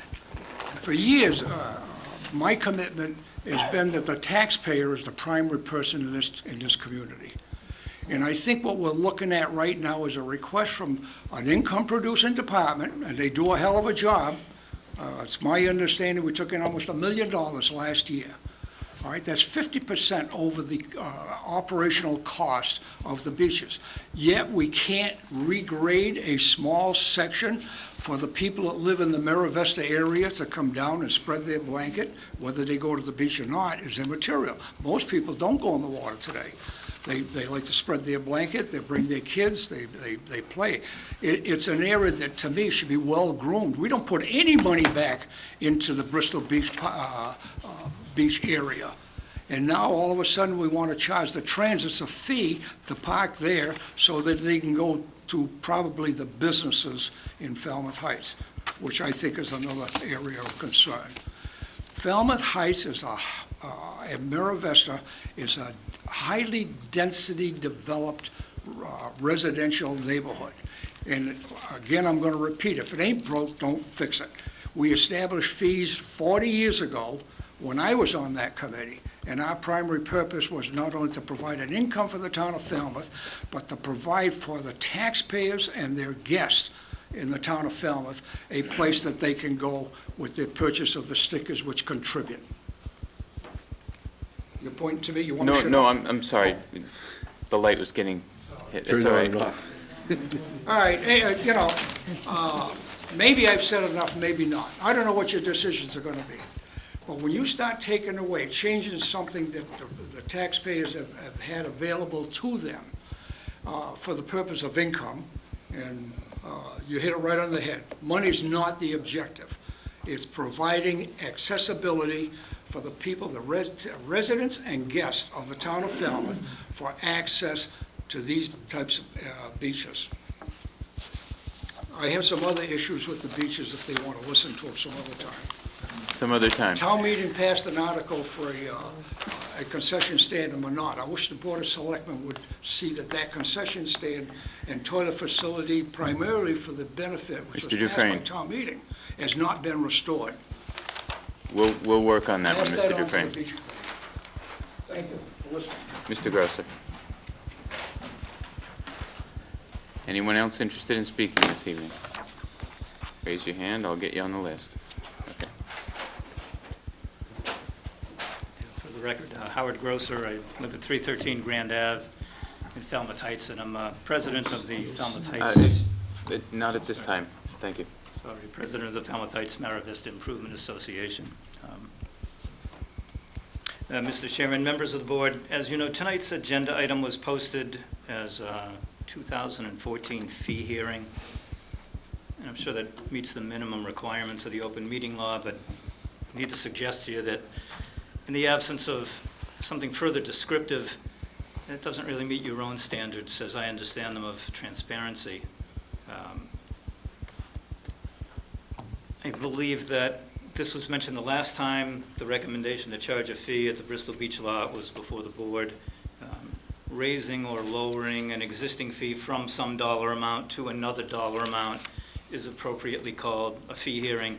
I suggest that in general imposing a fee where none has previously existed, and in this case more specifically changing the use policy of the beach lot, should be called something other than 2014 fee hearing when it's published in the newspaper.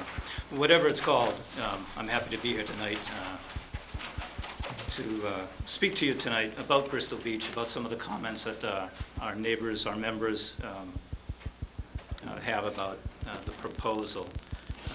We've been aware of the proposal to turn the Bristol Beach Lodge, as Jason mentioned.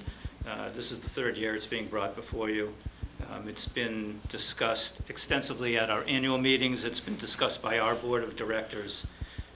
And I'm here to report to you tonight that it's unanimous.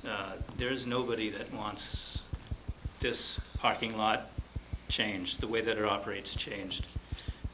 To add to your discussion tonight, and again, if your decision is going to be made in 2 weeks, I'd like to just list 4 of the most commonly cited reasons to leave the operation of the Bristol Beach lot just as it is.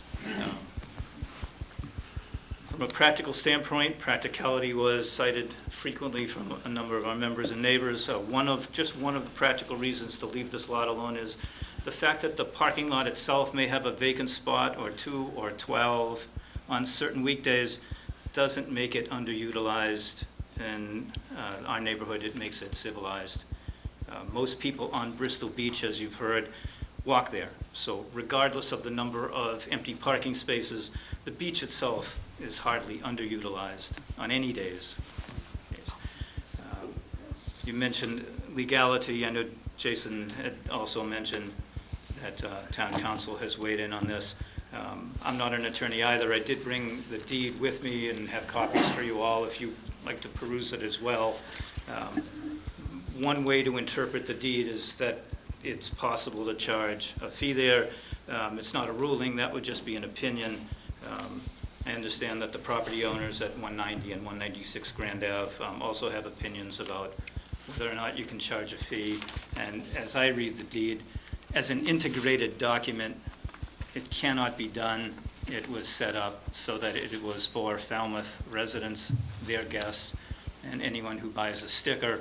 And even if you read it, forgetting the intent of it, but reading the letter of it, even if you can charge in that one area that Jason referred to as not being part of the original deed, or original lots that were deeded to the town, on which town accepted the restrictions, the beach itself were still lots that were donated to the, given to the town, accepted by the town, and the beach itself can only be used by, as it's written, can only be used by Falmouth residents and their guests. So what you might be talking about is setting up a pay-to-use parking lot where you have to now post an attendant to say you can't go on the beach. You can pay to park in the lot, but you can't go on the beach. That's just the way that the deed reads. Consistency in your own policy was something that was mentioned. There are policy reasons to leave this Bristol Beach lot just as it is. Just one of those reasons is directly related to the board's decision a few years ago to change the parking closing time, the lot closing time at the Falmouth Heights Beach. It used to close at 9 o'clock. As you know, we increased it to, or you increased it to 10 o'clock. And one of the reasons given, one of the compelling reasons given at the time was that that's the only lot that closes at 9. All the other lots close at 10. In order to make the lots consistent, they should all close at 10. Okay, so if we're talking consistency, making the Bristol Beach lot would now be inconsistent with half of the other beach lots in town.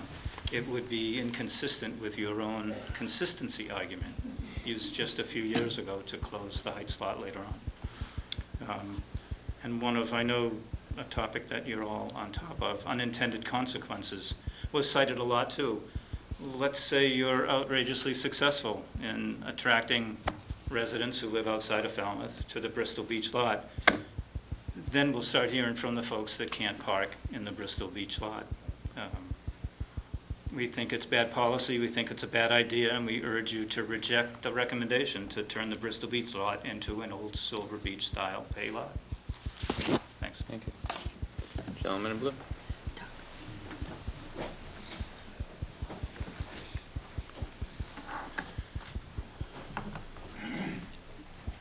Hi, my name is Andrew Bennett, and I live at 197 Grand Ave, mostly summertime, not as quite as long as Mr. Dufresne, but over 30 years. It's hard to believe when I look so young, but just a couple of observations with the Bristol parking lot. I walk the dog over there quite often all summer, numerous times in the last couple of years. I can't say exactly there were weekends or weekdays.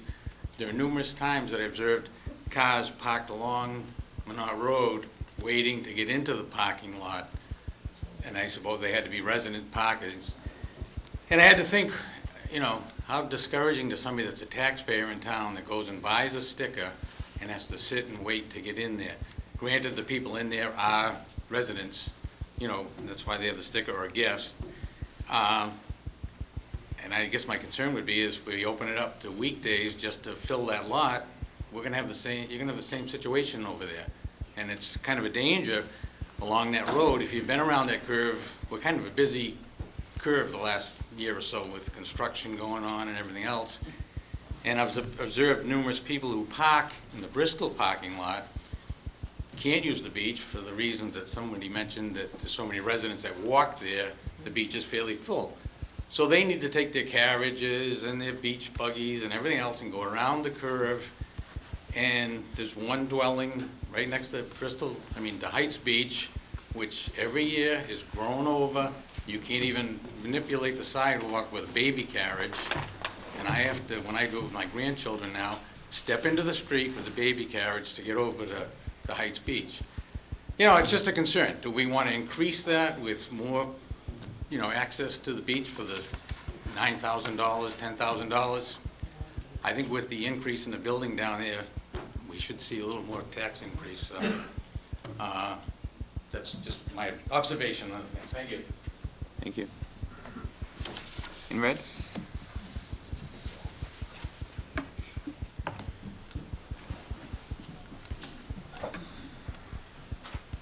Hi, I'm Lorraine Luckner. I live at Pennsylvania Ave in Falmouth Heights, and I would just like to have 2 points that were mentioned about being against the proposal for Bristol Beach.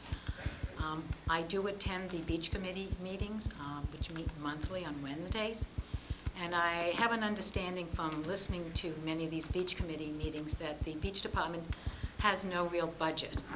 They're dependent for their funds and maintenance under the DPW budgeting process.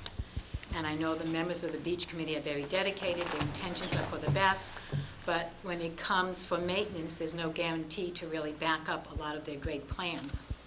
And after attending many of these meetings, I have found out, at least it's my understanding, that if the beach department superintendent needs any extra assistance with maintenance, he needs to ask the DPW, and he has to hope that the DPW will have the manpower, the budget, and the time to allow his request to move forward. And sometimes it's a slow process, sometimes it doesn't get done in time. I mean, I realize the DPW has other issues, not just the beaches, but the beaches need to be a priority during the summer season. And if you're going to allow Bristol Beach to get much more use, you really do need to have maintenance, and you do need to have a system that will actually access the beaches when the time is needed to have the beaches maintained. The other issue I have is that the money raised from the beaches goes into the town's general fund. So therefore, the extra money will not go towards the extra maintenance needed for the additional crowds that the open beach for day trippers will eventually attract. I would feel much more confident in the knowledge our beaches are a priority, not just verbally stated by our officials, but also in the reality of a real actual budget. Presently, that's not the case, so I cannot support increasing the beach department's workload by having Bristol a paying lot open to the general public without the funds to support it. Thank you. Here in the way.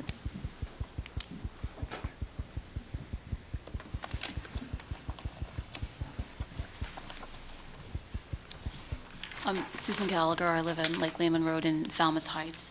I'm a homeowner and year-round resident in Falmouth Heights. I'm also a member of the Falmouth Heights Merit Vista Improvement Association. I'd like to go on record as stating that I'm opposed to the proposal to allow individuals to pay a daily fee to use Bristol Beach.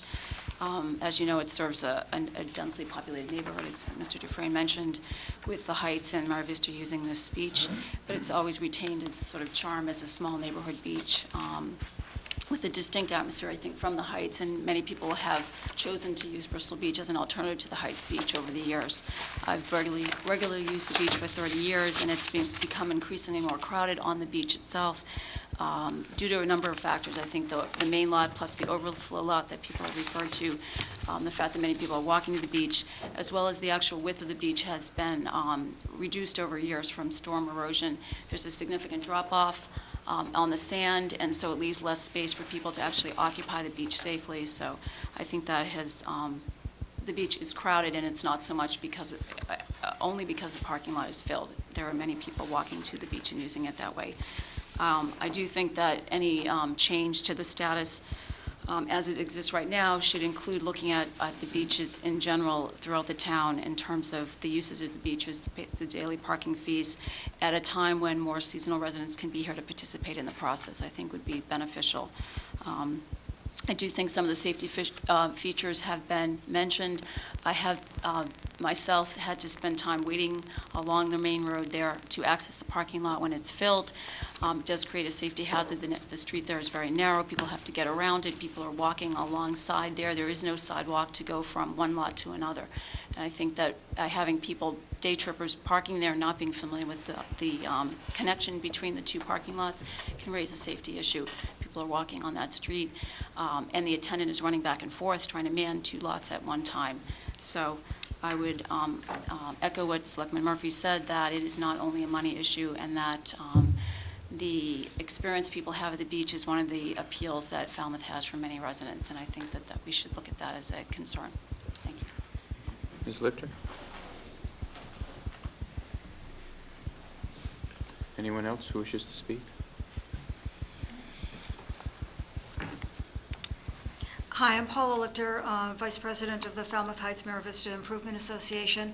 I agree with everything that everybody else has said, and because we thought we were going to be receiving a vote tonight, and our website, through our website, we've received copies of a number of letters that came through yesterday and today.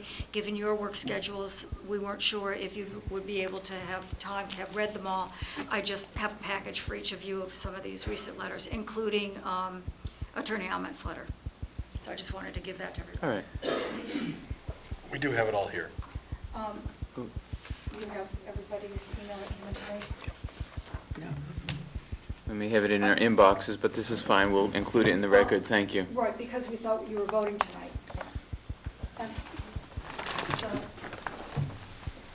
let me just say, please recycle the paper if you already have a copy of this. Okay.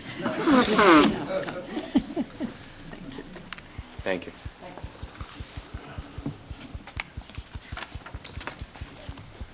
Mr. Shearer, and then Mr. Morgado, and I'm looking for other hands. Okay, I got you.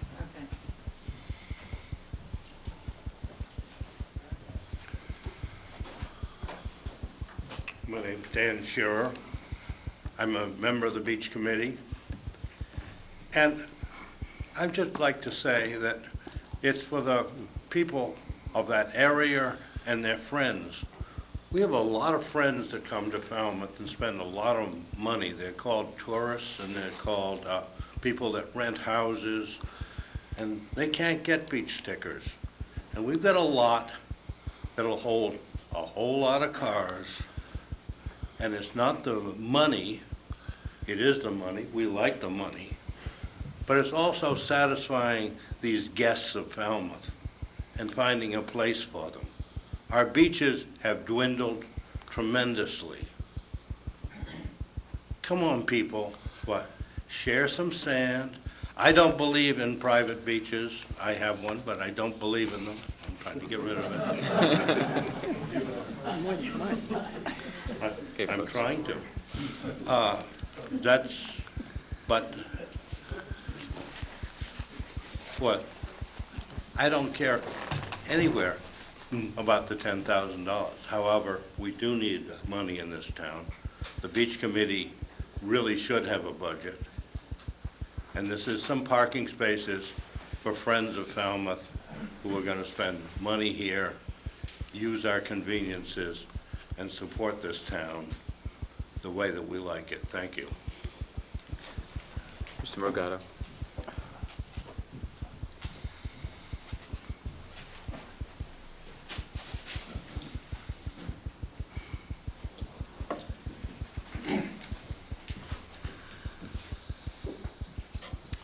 My name is Bruce Magaro. I work for the Beach Department. I'd like to address some of the things that were said today. The Beach Department has certainly not neglected Bristol Beach. There have been 5 sections of wall that have been replaced at the expense of the donation account from the Beach Department, with the work done graciously by the DPW. Parking lot is swept when machineries are operating. Tough summer this year. They both were down all summer. But then it was hand swept by the DPW Beach Division. When Andy talks about the 3 sections of beach, there are 3 sections. There's the main section to the west. There's a little piece, what we call the center beach, and then there's the blanket beach. It's a blanket beach because you can't get to the water. That blanket beach is a mess. He's right. When the storms push the sand in the road, the DPW needs to open the road as quickly as possible. It gets pushed back. Does it get properly graded or anything like that? No, that's got to be an issue that we have to work in concert with Concom and the DPW. Typically, I rake it when I can, but it's a little lumpy this year. That center beach is the finest sand on the whole Bristol Beach. There's lots of people that sit there. They walk over from the west side to get to the center beach because the sand's better. And that is one of the few places in the beach system that's in a state of attrition. It's growing. But beaches are living systems. They come and they go, and they come and they go, and that's the way it's supposed to be. So really, in the big picture of things, we're simply trying to meet some needs. A lot of people who park at the Bristol lot go to the Heights. Better sand, alcoholic beverages available across the street, hot food available, wide variety of menu. Bristol gets ice cream. Not a bad thing, but Lots of people go there. And as far as guests, which is an issue that came up today, guests who come to the town of Falmouth may be different than the guest that comes to your house. The guests that come to the town of Falmouth who stay at the trailer parks and the hotels and motels can buy a 1 week, 2 week, 3 week sticker and have the same rights and privileges, almost, as a resident. And that's available. So I think there's some confusion maybe, because there's some things that have been said today that kind of talked about the beach and the safety of the sidewalks and things, but really we're here to talk about parking lots. And parking lots are there to regulate, to meet people's needs. Beaches are free. Anybody in the world can use the beach. Public beaches, they're there for them, by all means. And we try to make them pretty. We're just trying to make a few extra dollars for the town. And if that's not agreeable, that's okay. Nobody's going to lose any sleep tonight, at least at my house. But we're trying to make an effort to meet some needs, and I think we can do that in a way where we can utilize the small lot on a test basis. And if it blows up, we'd be the first ones to run here and say, please, please, please, reconsider what you said and reconsider our request. It wasn't the best, but we got to try. I got to dig a hole to find out where the water is. Thank you. I have a question for you. Sure. You mentioned that someone who's visiting the town can buy these 1 week stickers. Mm-hmm. 2 week, 3 week. So if I come into town, stay in a hotel, I buy one of those stickers, can I park at Bristol Beach? Yes, sir, you can. Yes, you can. So if I buy a sticker, I can park there, but I can't pay $10 to park there? Isn't that something? Just wanted to clarify that. Thank you. Thank you for the clarification. In the blue plaque, right here. Can I ask one follow-up question, Mr. Magato? On your same point. I know that hotels can sell one-day passes. Correct. Could they park at that beach? Yes, with sir. the one? They can? Yes, sir. Okay. It's a little quick point there. That one-day parking pass you can buy for $10, or you can pay $60 for a week, or you can pay $10 a day if you permit that for the other person. It's another source of revenue stream for the town. And already, to say that the beach is exclusively for the residents and guests of the area, well, it isn't true, because you can go stay at another hotel and come down to the bathhouse and buy a $60 1 week sticker, and you can go to that beach or any other beach, except you can't park at Old Silver on the residence side. But you can go to any place else you want. Any other questions before I zip around? Sorry. I didn't mean to make you do this.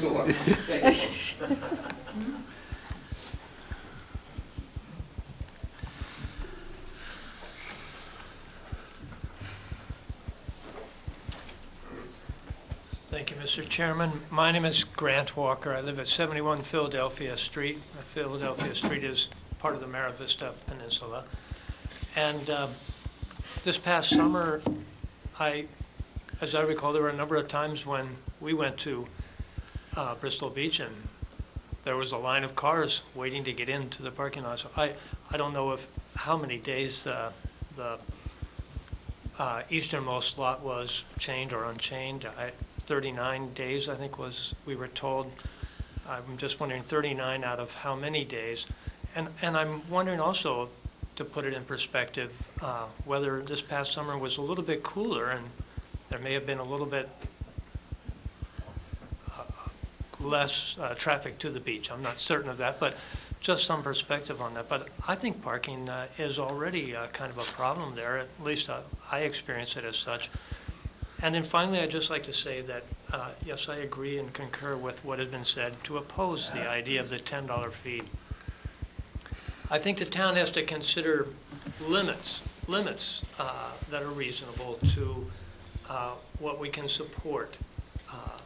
And even when the parking lot is not full, the beach is frequently completely full. And so conservation of our resources has to be a consideration, I think. So limits, what are the reasonable limits? And I think there might be one here. Thank you very much. Mr. Chairman, the parking issue has been covered. Oh, okay, so you're all set? I don't think. Okay. Yeah, Ms. Williams?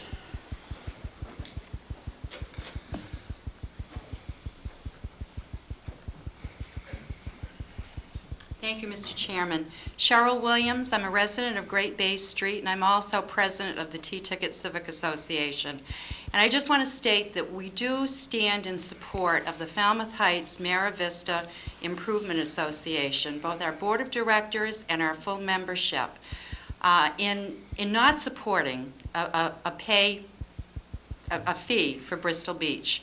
We stated the same opinion last year, and we support all of the same reasons that have been stated thus far. Thank you. Anyone else?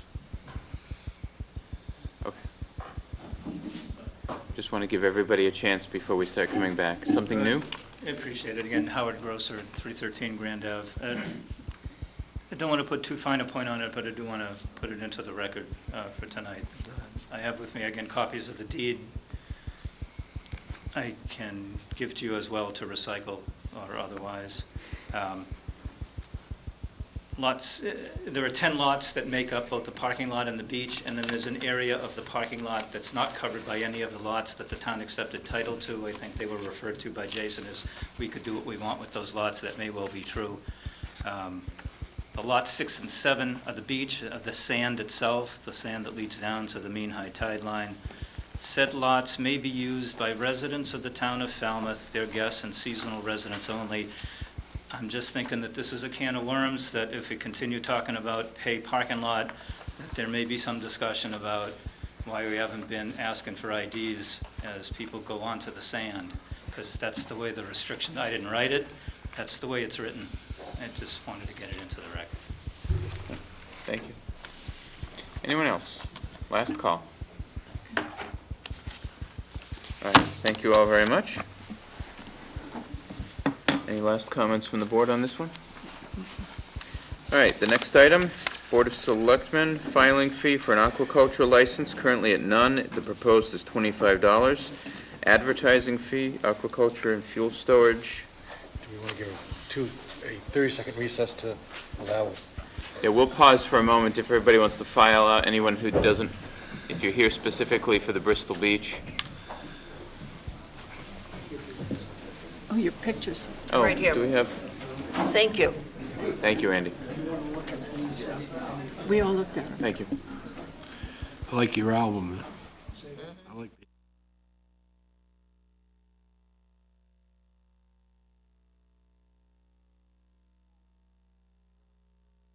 Smartphone. that was very cutting edge. All right. All right, thanks.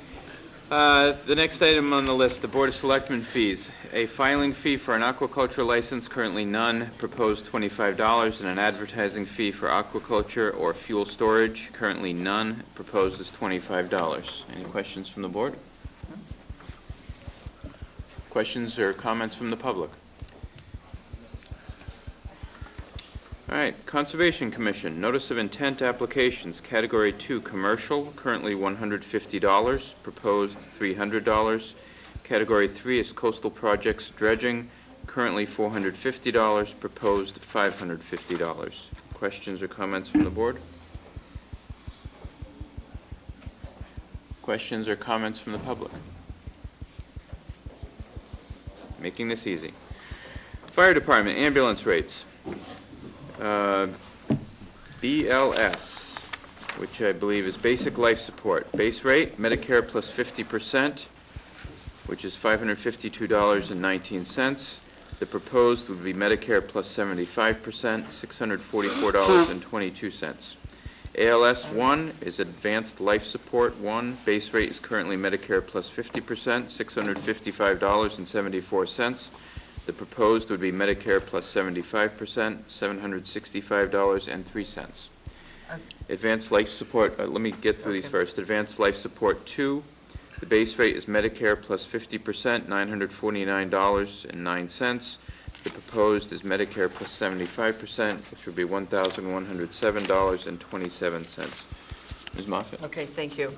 I just want a clarification that if it says Medicare plus 75%, on the very basic is $644, is any of that covered by insurance, or is that $644 out of the pocket of the person using the ambulance? It's going to depend on the insurance policy and what is covered. Could we just have the chief, Chief, would you mind?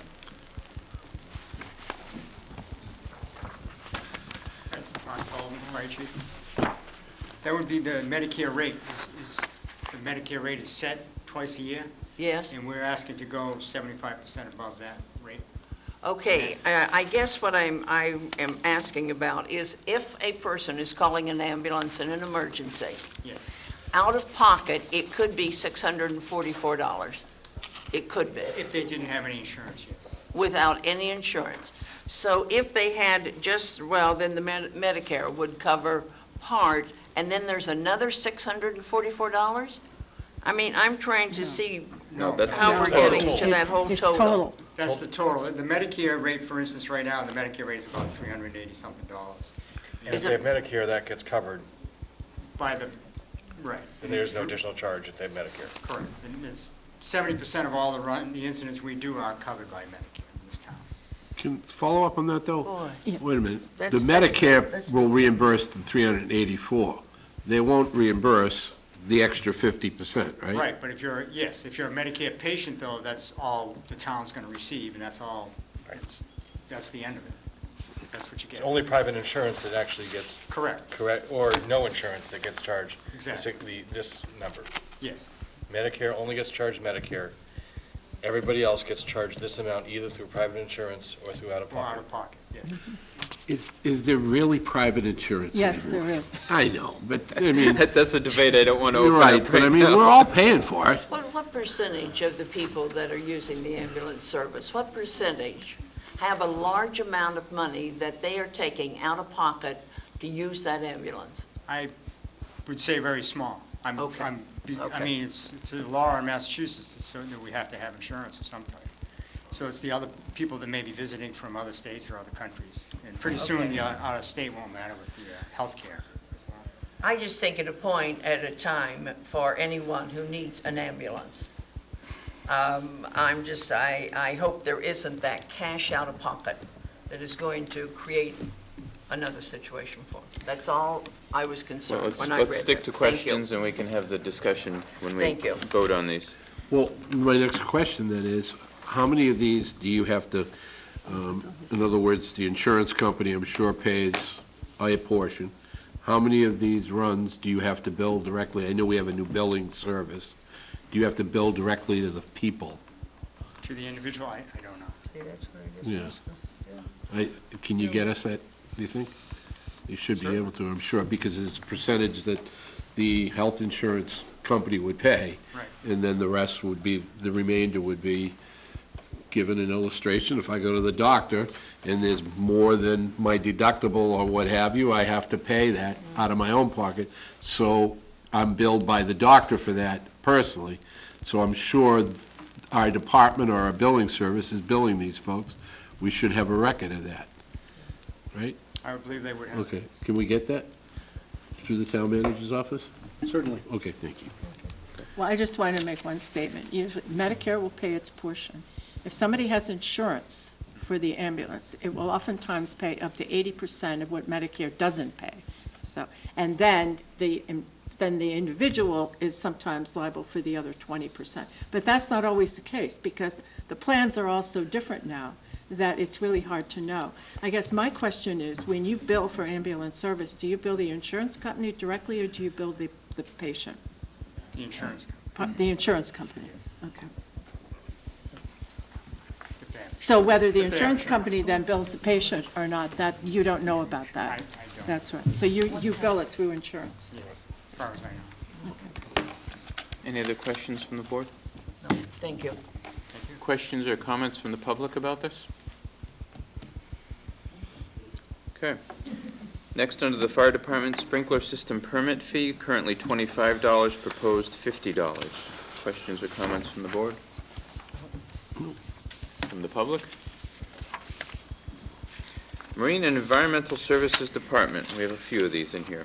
Moorings, Commercial Yacht Club, currently $90, proposed $140. Commercial Boatyard, $175, proposed $225. Questions from the board? I do have a question myself, because the The Capital Advisory Committee, and Mr. Frazier, I don't know if you can answer this, the Capital Advisory Committee had proposed an increase, and I don't have the number off the top of my head, but this seems less than what was originally proposed. I think it was 300, if I remember correctly, what the capital advisory was recommending. And that was, this fee basically didn't go all the way because we thought it was a very large increase for 1 year. And there has been some talk about increasing it incrementally to get it up to that capital advisory committee. But this is just the 1 year, and they really did think that was quite a bit of jump in 1 year. Really? Okay. I do recall, though, and I don't know, Mr. Jones, you can correct me if I'm wrong, but we had talked about going further than 300, I think, and 300 was one of the steps that we had talked about first going to, because when we had these whole discussions, there was a suggestion that we could and perhaps should charge as much as $500 for a commercial boatyard, because they'll actually turn it over and rent it on a nightly basis, or throughout the season. They're making far in excess of $500 on these moorings. We know that for a fact. Oh, they clearly are, yeah. Yeah. Food for thought for the board, whether we want to.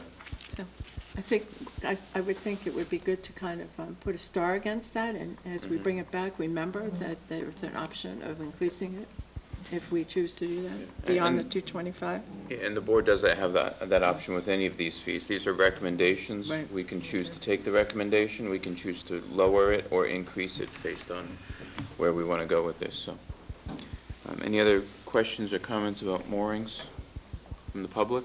Moorings? Okay, thank you, Mr. Frazier. Slips and wharfage, July 1st through August 31st. Currently $275 a foot, proposed $350 a foot. Greater than 71 feet. Oh, excuse me. Yeah, that is for greater than 71 feet. All of these fall under the July 1st through August 31st. Greater than 71 feet, $275 a foot. Currently $350 a foot proposed. Less than 71 feet, $275 a foot, $3 a foot proposed.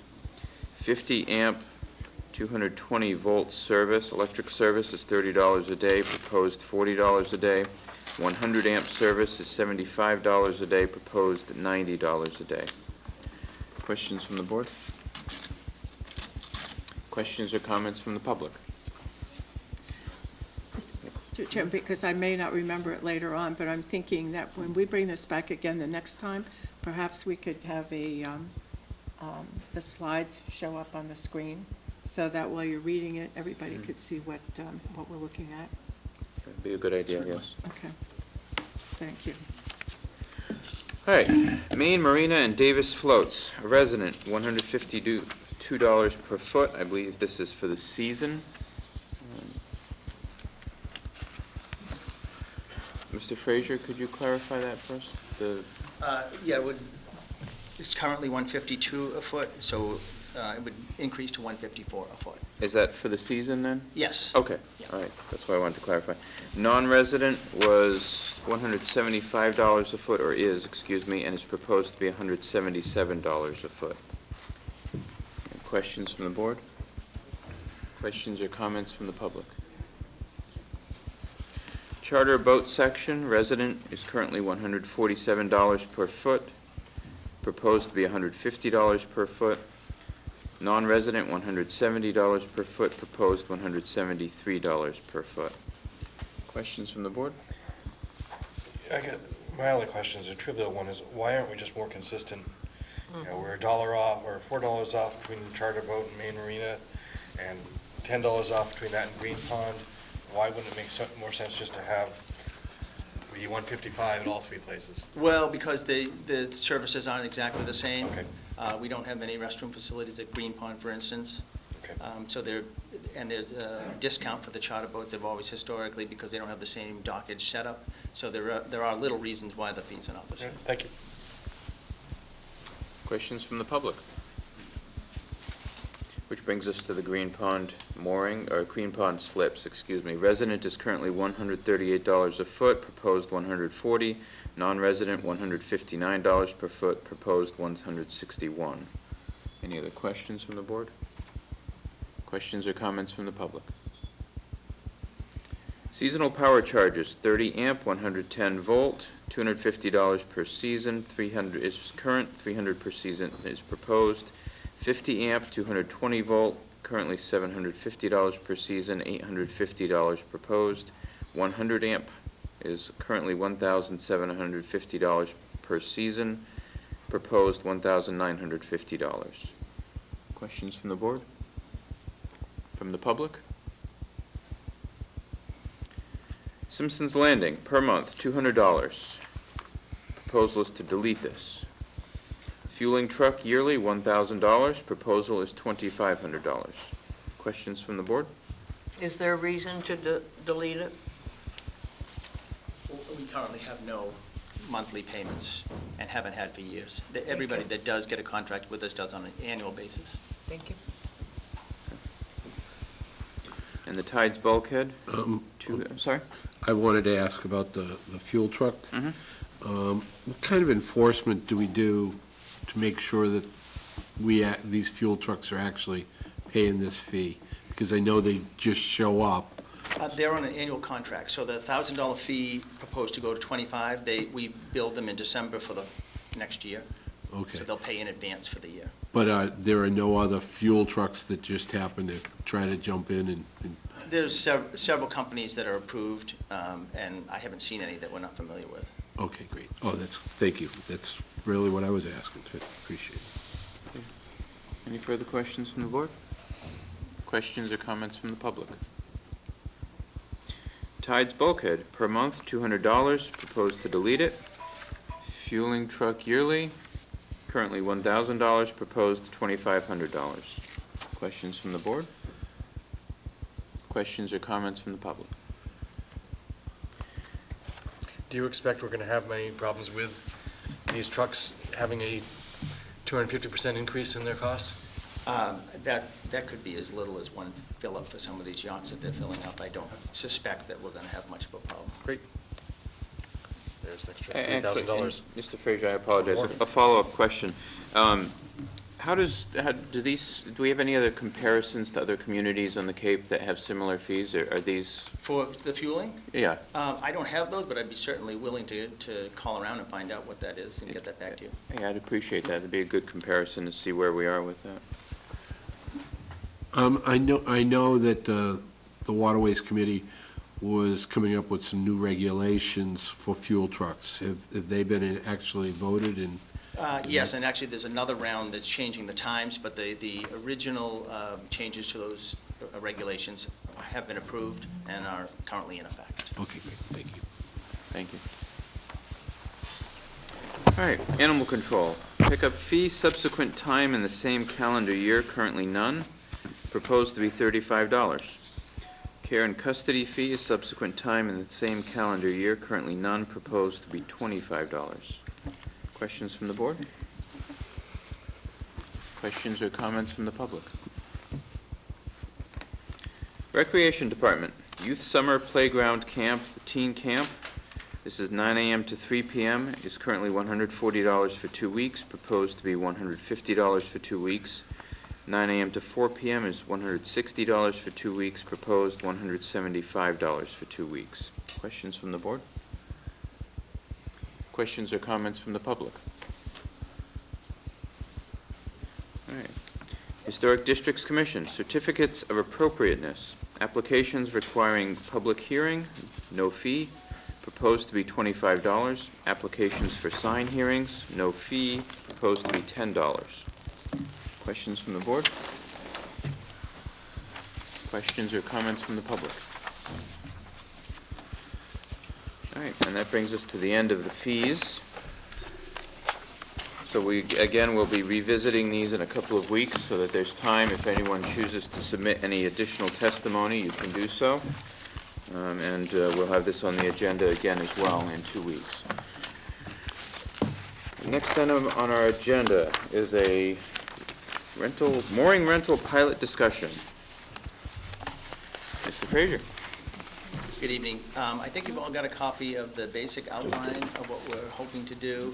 We've talked about implementing a program like this for several years now, and we're hoping to test it out in Bar Harbor, and if successful, we'll basically expand it as we're able to. I mean, I don't want to read it verbatim, but basically the idea is to solicit unused moorings from current permit holders and allow those moorings to be assigned to suitable waitlist applicants. There'd be no penalty for the current permit holder if they choose to participate in the program, nor would there be any penalty for the waitlist applicant. They would continue to renew their name until they got a permanent one. And, and the fee structure, I think you may have had it where it says the current fee is 45 plus 2, which you just talked about. I think there was a typo in one of those earlier editions, but they would pay the fee coming off the wait list, so it would be a fee from the permit holder, the original, and a permit fee from the temporary assigned. Same fee. Yes. So the person whose name the mooring is in would still pay their annual fee? Just to be able to reserve that mooring for future use? For future use. And then whoever were to use it for that year would also pay the town of that fee? Great, okay. So in essence, we're getting twice the money out of the same mooring. Right, no, The existing mooring holders get to keep it, even though they're not using it, and then the town, of course, gets to assign it to someone who's been waiting for a mooring, perhaps in some cases for years, and they get the opportunity to actually take advantage of that, so. But there's a lot of work in doing that. Yes. I mean, trying to there's rent it out to right. somebody else, you have to go through a whole process, and and there's the person administrative coming off the costs. wait list, you're correct, will have to go through basically the same steps that we would do for a new assignment. They'll have to sign the agreement with us, the boat will have to meet the tackle requirements, and all that kind of clerical stuff will have to happen. My question is, you mentioned that you would have to bring someone on for the summer. Well, not clerical necessarily or- someone on, but no? assign somebody specifically to someone? oversee this project. With the additional, by collecting the fee again for the second rental, would that cover the costs of having somebody assigned to do this for the summer? I guess it would depend on how many people actually volunteered to be part of the program. Certainly, I think if we did it town-wide, we would raise enough to do that and more. But I think for the first year, we really don't know how many people we're going to get that are interested in participating, so we won't really have a good grasp on what additional revenue will come in until after the pilot's over. Could you also explain what the current regulations are now for mooring? If somebody has a mooring, aren't they supposed to have a boat too? Well, I mean, how does that work? We don't, the regulation in Falmouth is that if you have a mooring account with us, you have to either have a boat assigned to the mooring or be under a boat replacement grace period. One or the other. So there are some accounts in town that don't have, these are private, I should say, not commercial. So there are several in town, quite a few of them, that have one-year grace periods. A person sold the boat and is searching for something else. We contact those people after the year and say, your grace period's up, what do you want to do? You either have to assign a boat to it or give up the mooring. Typically, they'll assign a small boat to it to hold the mooring if they're thinking somewhere use down the road. You also have to pay the associated boat excise tax. That's required to keep the mooring. However, the caveat on that is not all boats are subject to boat excise tax. If it's under 16 feet or under $1,000 in value, the assessors won't send out a bill, which means there is no excise tax. But provided you pay your annual fee, have a boat assigned, or be under a grace period, and pay the excise tax if applicable, you can continue to have a mooring and never use it. So you don't have to have a boat on the mooring, just a boat? Correct. Assigned. And many communities have tried to enact use requirements.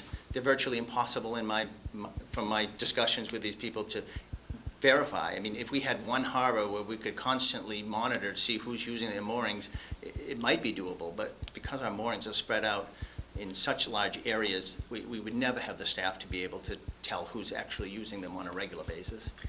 But if we're putting some staff to a pilot program in one harbor for this, couldn't we do the same thing for legislation saying you have to use your mooring? I mean, we're going to have to put staff to this. Why not put staff to actually saying, you have a mooring, you have to use it? If you don't, then you lose it. I'm not sure how much staff that would be required, to be honest. Right now, the way it works is we have the 3 assistant harbor masters. Now, our functions have changed a little bit because we merged the departments, but with those 3 harbor masters and me getting out on the water as much as I can, we basically had enough time to, what I call, sweep the harbors from one end, from Bourne to Mashpee one time and get back to those harbors one more time to inspect.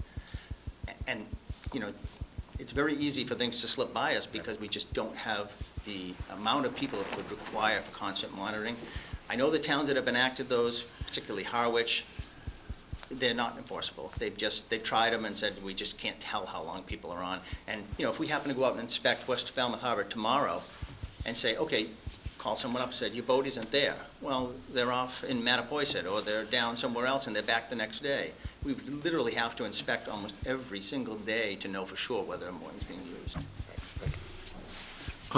Technology's come a long way, and the industry that I'm in, many of us are able to monitor our businesses when we're not there, i.e. with cameras. Not that I like Big Brother, but gee, we see everywhere on television and things of that nature that that's how they solve crimes all the time. I'm wondering, in lieu of hiring additional staff to do what you're talking about, it might be something for us to look into in the future, a pilot program to monitor one particular harbor to see whether it has some payback, whether those moorings are actually used or not. You have to submit a picture of your boat. Nearly every morning, someone could look at that camera, because you can go back until at sunrise every day on these videos and look at every mooring and see if there's a boat on that mooring every single day. So it could really help your department in that. Yeah, I actually want to stop that right now. I know, all right. I understand that the desire to try to find a solution to the problem here, but let's try to focus on what's on our agenda tonight, which is the pilot program. And believe me, there are other ideas that the Capital Advisory Committee floated, including, and correct me if I'm wrong, Mr. Frazier, but the boat doesn't have to be registered in Falmouth. That they pay the excise tax, but they're paying it to whatever community they live in. Well, yes, we do have almost every town does. If you have a mooring in the town of Falmouth, you have to pay the town of Falmouth the boat excise. Well, every town has that. And so anybody that has multiple moorings in different towns gets hit with 2 excise tax bills. You only have to pay one by the state statute, so we usually negotiate those with the town that they'll pay every other year. But there are a lot of boats, a lot of them, whether they be state registered boats or documented boats, that are not registered Falmouth. Yeah, and that was one of the things that the advisory committee talked about, was requiring that if you have a mooring in Falmouth, you have to pay us the excise tax or you don't get the mooring. So there are a lot of ideas, and maybe we want to, we still need to get those things on the agenda for discussion. But for now, the idea of the pilot program, do we have any further questions about this? Are there any questions or comments from the public? Mr. Shearer.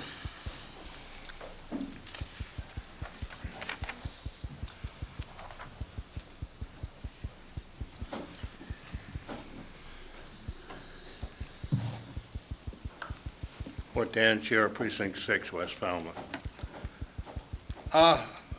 This program, I don't care. I feel very strongly that we should not have unused moorings. There are a lot of people, all that would love to boat. There are never going to be enough moorings and enough space. So when you have a harbor that has 40 or 50 unused moorings, we're really gypping our whole community. Now, you can do it either 2 ways. You can do something like this plan, which I presented to the Waterways Committee 3 years ago, or you can say, as the Rules Committee, which I worked with when they were made up, that you had a 1-year grace period and you lost your mooring. That was very hard on a lot of people, and it didn't work. And it was dropped. And yes, you can have a boat in Florida, and you can say that's the boat that's supposed to be on the mooring. Mr. Shearer, can we focus on the proposal at hand? Yes. Okay. Well, the proposal, I don't believe, and I talked to Greg about this, should be run out of his office by a paid employee. I think it has to be a volunteer. We ran West Falmouth Harbor for years with an assistant harbor master. Times have changed. You can't have an assistant harbor master because whoever it is probably not authorized to be a policeman, a lawyer, and everything else that needs to be. But you can have a cove master, as most harbors have it on the Cape. They have no authority to arrest, to tell people what they have to do. They have to report it to the harbor master, who takes care of something like that. I believe a program like this should be run that way, in the house, and be done as easily as possible. So moorings are used, or people that have moorings are assured that they will be able to keep them, and we can go on and have enjoyable summers without people cheating, running around, using other people's moorings and getting fined for it, or whatever it might be. Or there are many ways, which I'm not going to discuss now, to get around the rule. So why not make it as simple as possible and let this work? The town will make a little bit of money. Even if we went full-time, I don't think you'd pay for a full-time employee. And I don't think a full-time employee with 13 harbors could control it anyway. So you'd have to have 13 full-time employees. And we certainly can't afford that. Thank you. Any other comments, questions about this proposal? All right. Well, this is simply a pilot program, and because it essentially involves policy, that the board needs to give the harbor master our stamp of approval to move ahead with this pilot, try it out for a year, see how it works, and go from there. One clarification issue on this. I'm wondering whether or not, because there's an additional fee, whether we need to put that additional fee on a fee hearing if we in fact implement the pilot program. That's a good question. I think Wait, what that's... was We your- don't currently have this as one of our fees. We Oh, don't so have it what- as a proposed fee. Whether we need to put it on our next fee hearing, even if we approve the program pilot tonight, program. whether we need to approve the fee. I think it should be Separately. on the fee list as a pilot program for that year, and then review the following year. Right, the following year, we Yeah, I could take it agree. off, but I You're just- right, we currently have Yeah. a fee for annual moorings, but we don't have one for the a pilot rental, program. or moral rental, or Right, mooring rental, right. excuse me. So that's Um, it's Yeah. just a housekeeping issue. Sure, okay. So perhaps, Mr. Suso, if you could check with town council and see if that is something we need to add, and perhaps we can advertise that for the next fee hearing. On discussion on this, Mr. Chair brings up some good points, but those points can be solved as we move those points forward. I think it would really be necessary to have the Harbor Master's office in a pilot program, be the one overseeing the pilot program, to be able to make that decision on whether it's successful and to be able to tweak the program.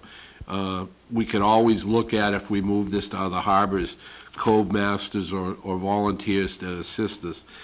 But for those of us who have boats and have been unable to ever acquire a mooring in this community, this is a great idea. I mean, it's supply and demand, and I don't know how many folks will actually buy in and rent their mooring, or give it up, even if they're not using it, but it's surely worth the try, because there are so many folks that want to be able to get a mooring. I mean, I know some folks in my neighborhood that have a mooring over in the other side of town, but it's the only mooring they can get, and they're very happy to do it. So I think it's a great idea. I take my hat off to you to be able to work through the process. I know that you've engaged the folks at West Falmouth Harbor, a boat club there, the people in the Village Association, West Falmouth Village Association. I've received many emails from them. So I think it's well worth the effort to try this. And I think personally, too, that as far as getting volunteers, folks who are willing to participate in this program and say they have a mooring, but they're not going to be able to use it next year, I would think that it would behoove them to do so, because the alternative to, a successful program such as this is for us to take a very serious look at how we, our policy regarding moorings and mooring use, and drastically alter that in order to meet the needs of the residents of Falmouth. So this is one way to alleviate the wait lists without drastically altering the current policy and process. So. Are we looking for a motion tonight, Mr. Yeah, Chairman? I think we should probably have a motion to approve the pilot. I'd be happy to make that motion, Mr. Chairman, that we move to approve a one-year pilot mooring rental program for West Falmouth Harbor. Second? We have a motion and a second. Any discussion on the motion? All those in favor? Aye. Any opposition? It's unanimous. Thank you. That's great.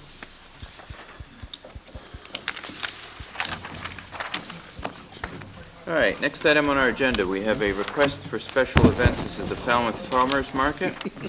I told you, you're right. Just want to clarify for the board, we've been talking about the special events policy, and the last time around, we had a number of folks, you may recall, had shown up to speak about the farmers market, because it may be impacted by the implementation and some of the language we have in the proposed policy. I was faced with a chicken and egg scenario as to which came first, as I mentioned in the email to you folks, that the farmers market obviously is going to, how it moves forward may be influenced by that policy, but that policy could potentially be influenced by the farmers market. So we don't necessarily need to approve the market's request this evening if the board doesn't choose to, and the item up for discussion is not necessarily, does not necessarily require a vote. But I wanted to give the farmers market the opportunity to make their case and to provide their input and feedback so that that can be considered not just for their application, but also for the larger policy that we've been thinking about. So. Good evening. Good evening. I'm Kate Mahoney. I'm the Falmouth Farmers Market Manager, and I'm here tonight, actually, if I could do this and talk at the same time. I'm here tonight to make our presentation for the 2014 season. Do you have an electronic presentation then? I do have a quick presentation and some introductory comments. Is this? No, so we need to power up. If you'll need to use the microphone to. I need to find the little clicker. The clicker's right there in front. Front right. Thank you. Yep, if you could Takes a little bit to hit warm the up. two lights. Yeah, and that will take a moment. There it is.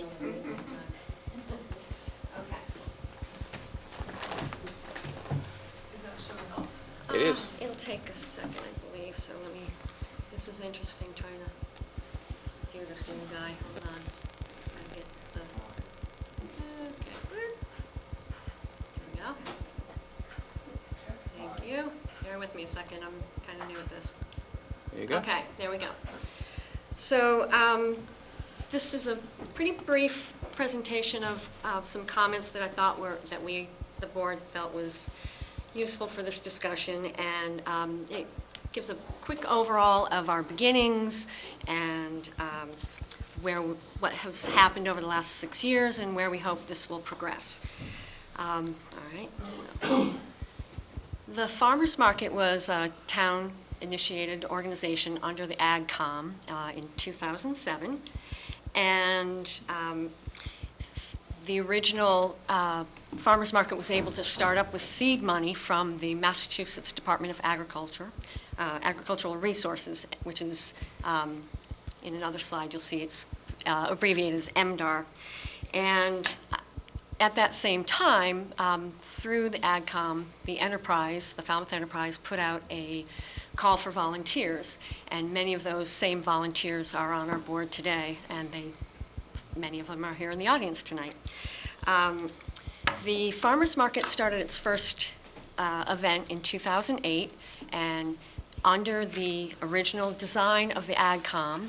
It was located at Peg Noonan Park with the hours of 12 to 6, with some very specific reasons for making that, which I will get to in a moment. And, hold on, I did want to say one other thing. So since then, just for your information, we have, the next year, we did branch off. We are no longer a town entity per se. We are now a nonprofit organization, but we still feel there's a very strong connection as a town bond there. So the goal under the original mission of the AgCom was to supply fresh, nutritious food for local Falmouth families and to promote and preserve, that doesn't say that exactly, but to promote and preserve agriculture in our local landscape, which hopefully mostly here in Falmouth. And so let me move forward to, so here are some of the local Falmouth vendors that participate, and Carrie Richter from Peachtree Circle Farm, Dan Silva, who's here in the audience this evening, and the lower right, you can't really see the gentleman, but Wayne Santos, who provides fresh roasted coffee, and some of our bakers, Liz Miles and Rain from Rain's Real Rye.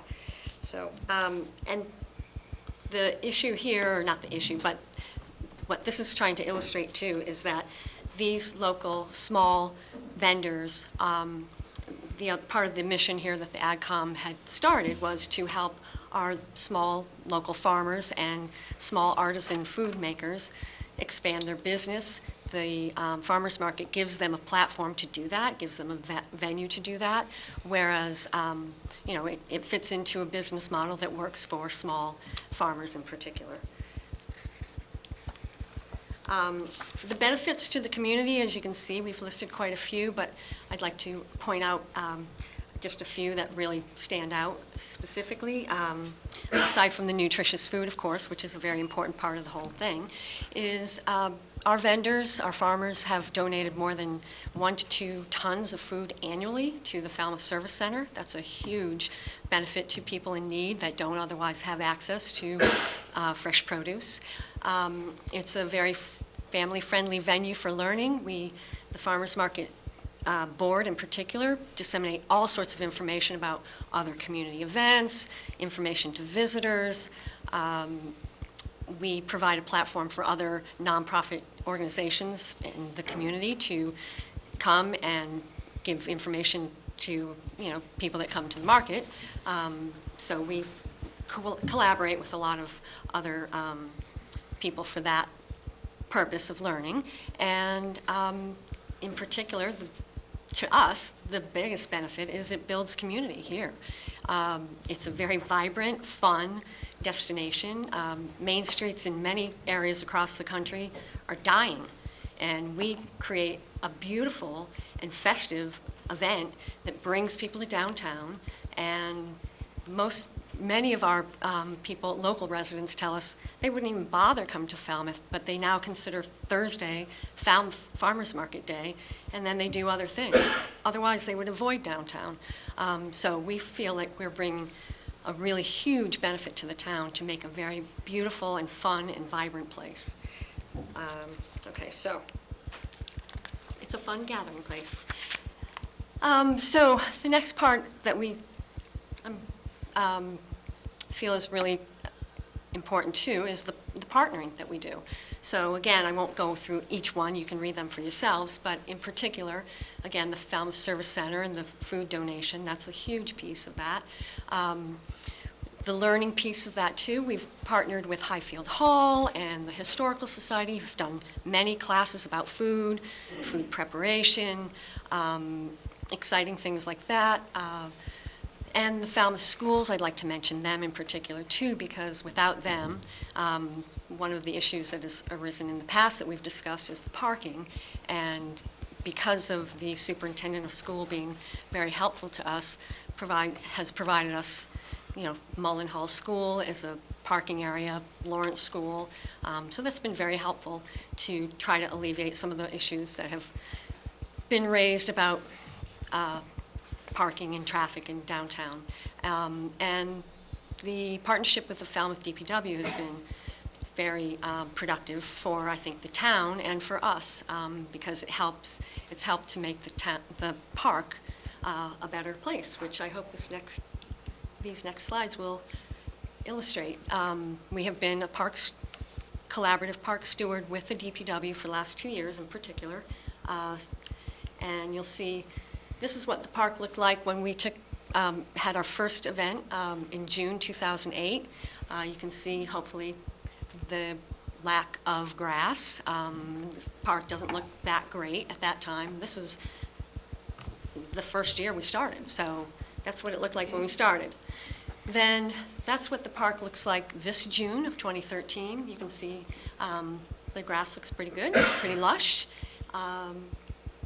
Then these are some slides just showing some of our volunteers, including me, weeding and pulling vine out of the bushes, the edging that was done at the back of the wall, some of the plantings we did, and this is what the park looks like as of October at our last farmers market this year.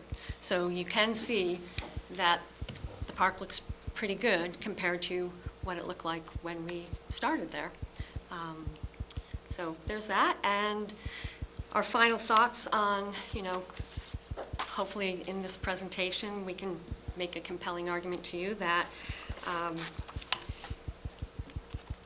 some of the issues that make Peg Noonan Park the space where we should stay, and we hope to stay, is that it does meet USDA recommendations for siting markets. Some of those things are accessibility, other amenities, cool grass and shade, which the park does have. It's a very, it's a nice park. Central location for transportation, for bike and bus and parking.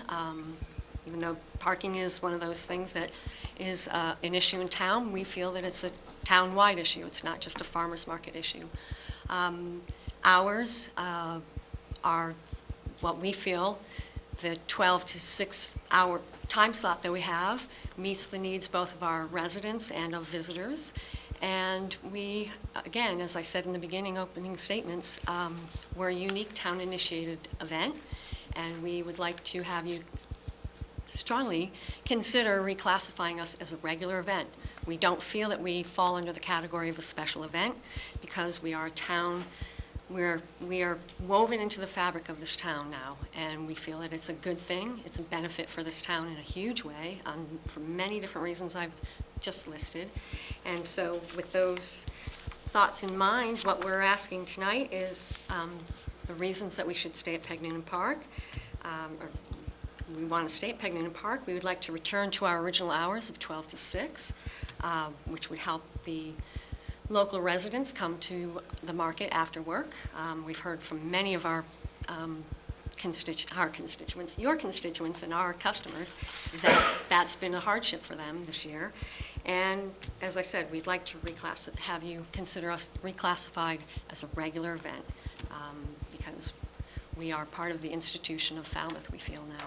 So those are my comments, and if you have any questions, there are other of our board members here tonight that would be happy to help answer any of your comments or questions. Thank you. James? Could you go into a little bit, I know that this year the agreement Sorry, I forgot for the my event Wait, was... my final scene. Thank you. I'm sorry, the presentation's not done? We're done now. Oh, okay. Sorry, I just forgot to put that one up. Yeah, this is Peachtree Circle Farm.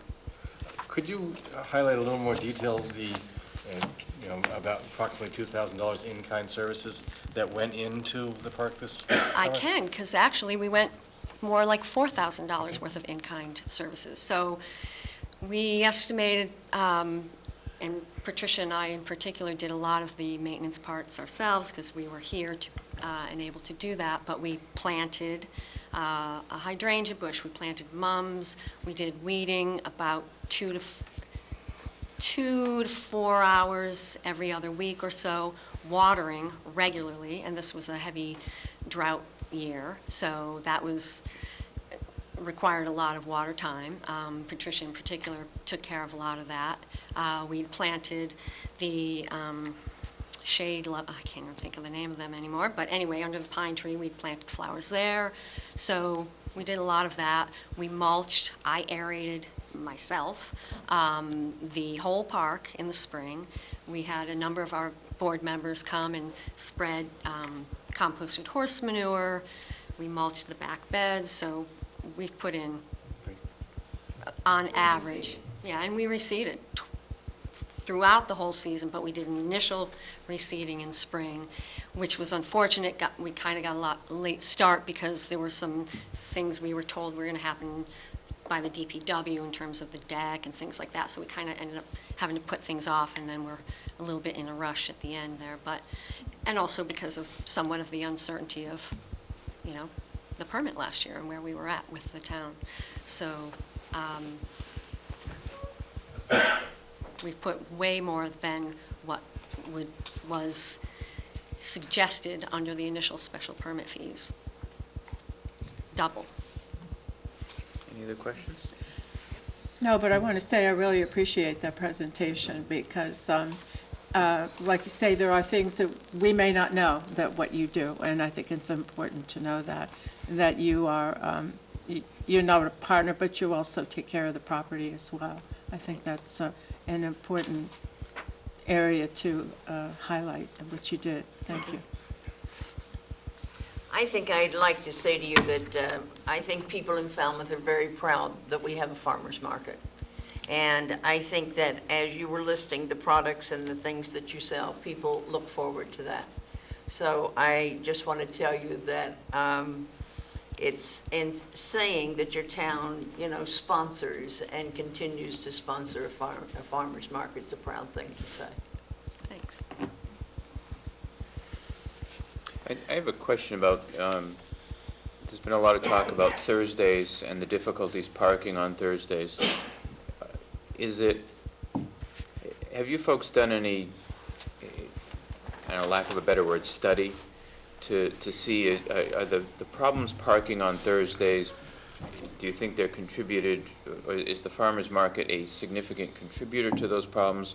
Or is it just something where if you showed up on Wednesday, would the traffic problems be the same? If you showed up on Friday, would they be the same? Is it the farmer's market, do you think, that's drawing all this traffic on Thursdays? Or would there be traffic on Thursdays even without the farmer's market? Do you know? Couple different responses to that. So they're not all one thought on that, but no, we haven't studied it per se, but a couple things. One, back to the town-initiated aspect of it. It was the AgCom that decided on Thursdays. We like Thursdays also because it's Little Friday. So people come to town, they don't have to come to town on Friday when so many people are coming over the bridge and you've got all these tourists who are trying to get to their destination. So Thursday is a desirable day because people can do their shopping for the weekend and they can get fantastic stuff. They can get bread. I know we now have a beautiful French bakery across the street too, but we have great baked good products. We have homemade pasta, we have homemade cheeses, we have fresh produce that can be, you know, used up that weekend, and it's a perfect day, the perfect lead-in day for the weekend. So it's good for that. As far as the parking aspect on the other, do we create this traffic or do we create this problem? Yes, I take that back. We don't create the problem, but we are. Yes, more people come to town, but that's a good thing. It's not a bad thing. Yes, it puts additional pressure on the town to some extent, that infrastructure, but we have made efforts, and I'd like to show you this so I can figure this out. Hold on. I want to show you one slide. But as far as a study, no, we haven't done a study, but we have anecdotally, all of us on the board walked around and figured out, okay, on a Tuesday, can we park in the parking lot behind us? Frequently not. We have to park, you know, down the block, down Kathy Lee Bates or over at Mullen Hall. So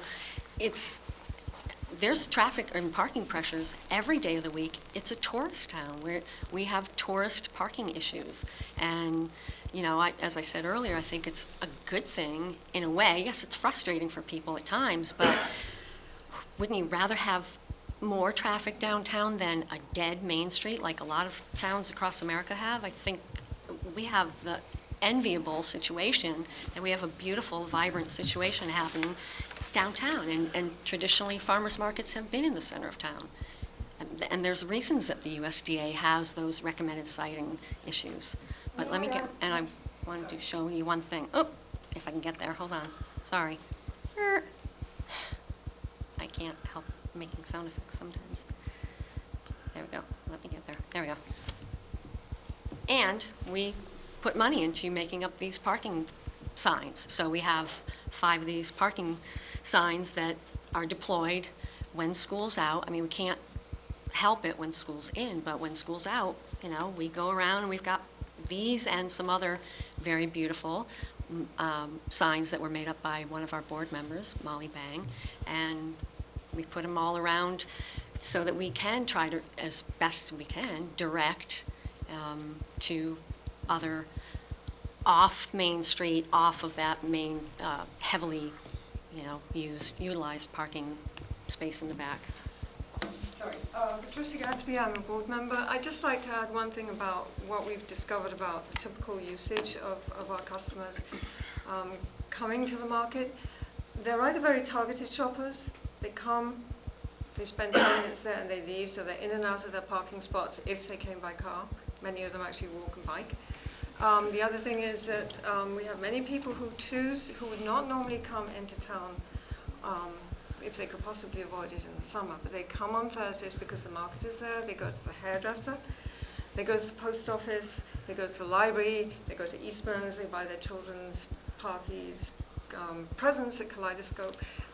They're spreading their dollars around town. Those people might be in their seats, in their parking spots for quite a bit longer because they may be eating at the pickle jar or wherever, doing all these other things.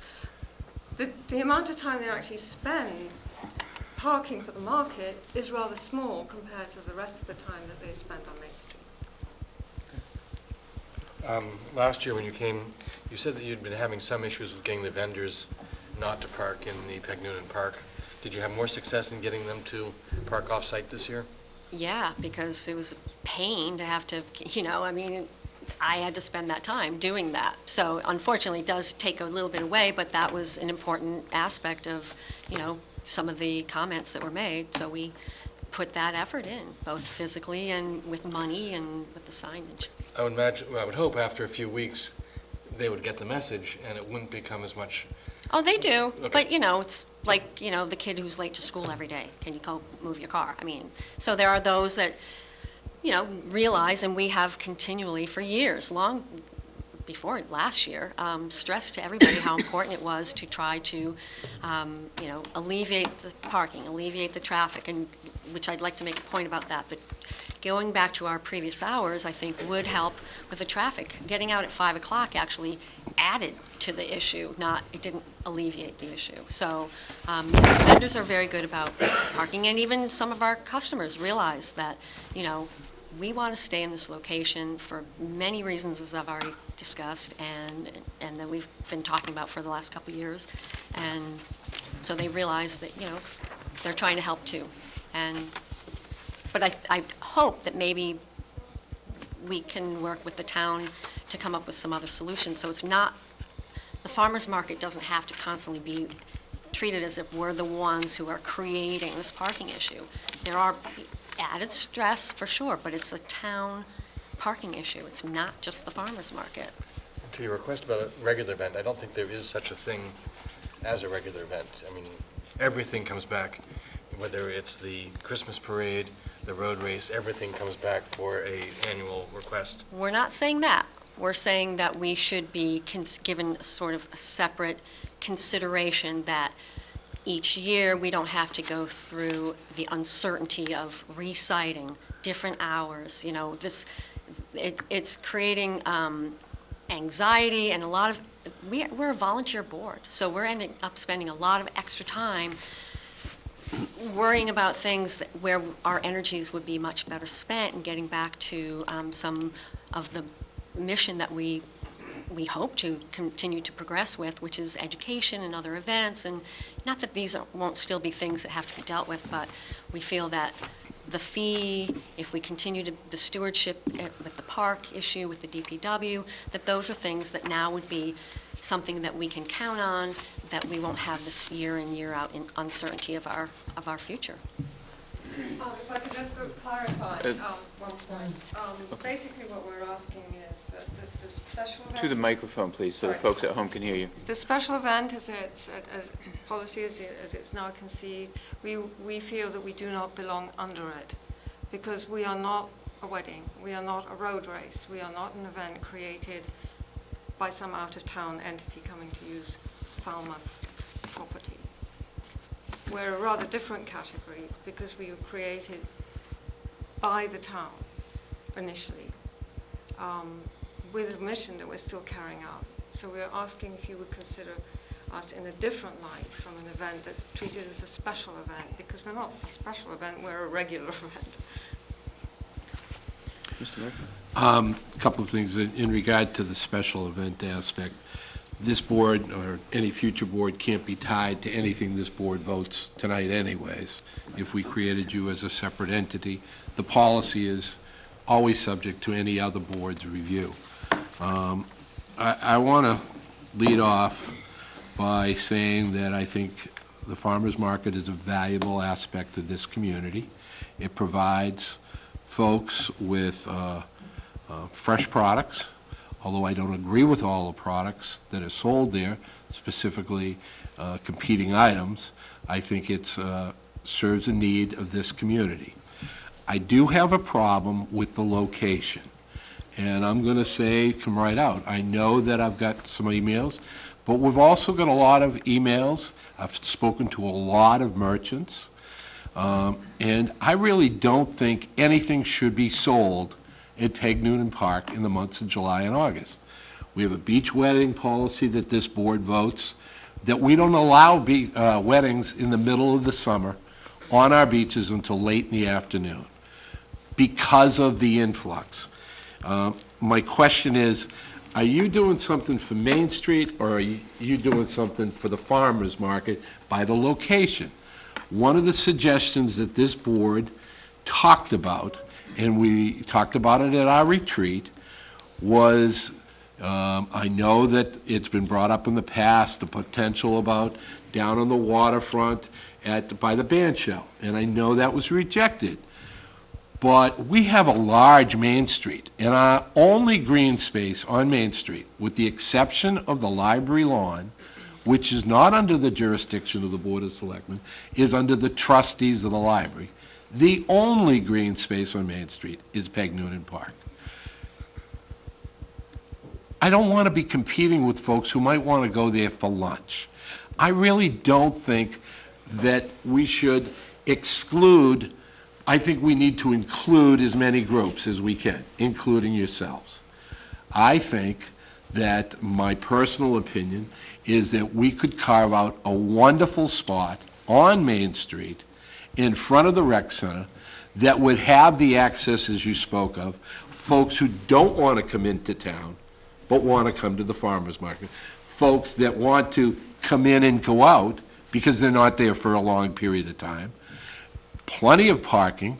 It's on a green space right on our main street in this town. This community has worked long and hard to try to continue to expand Main Street down to East Main Street.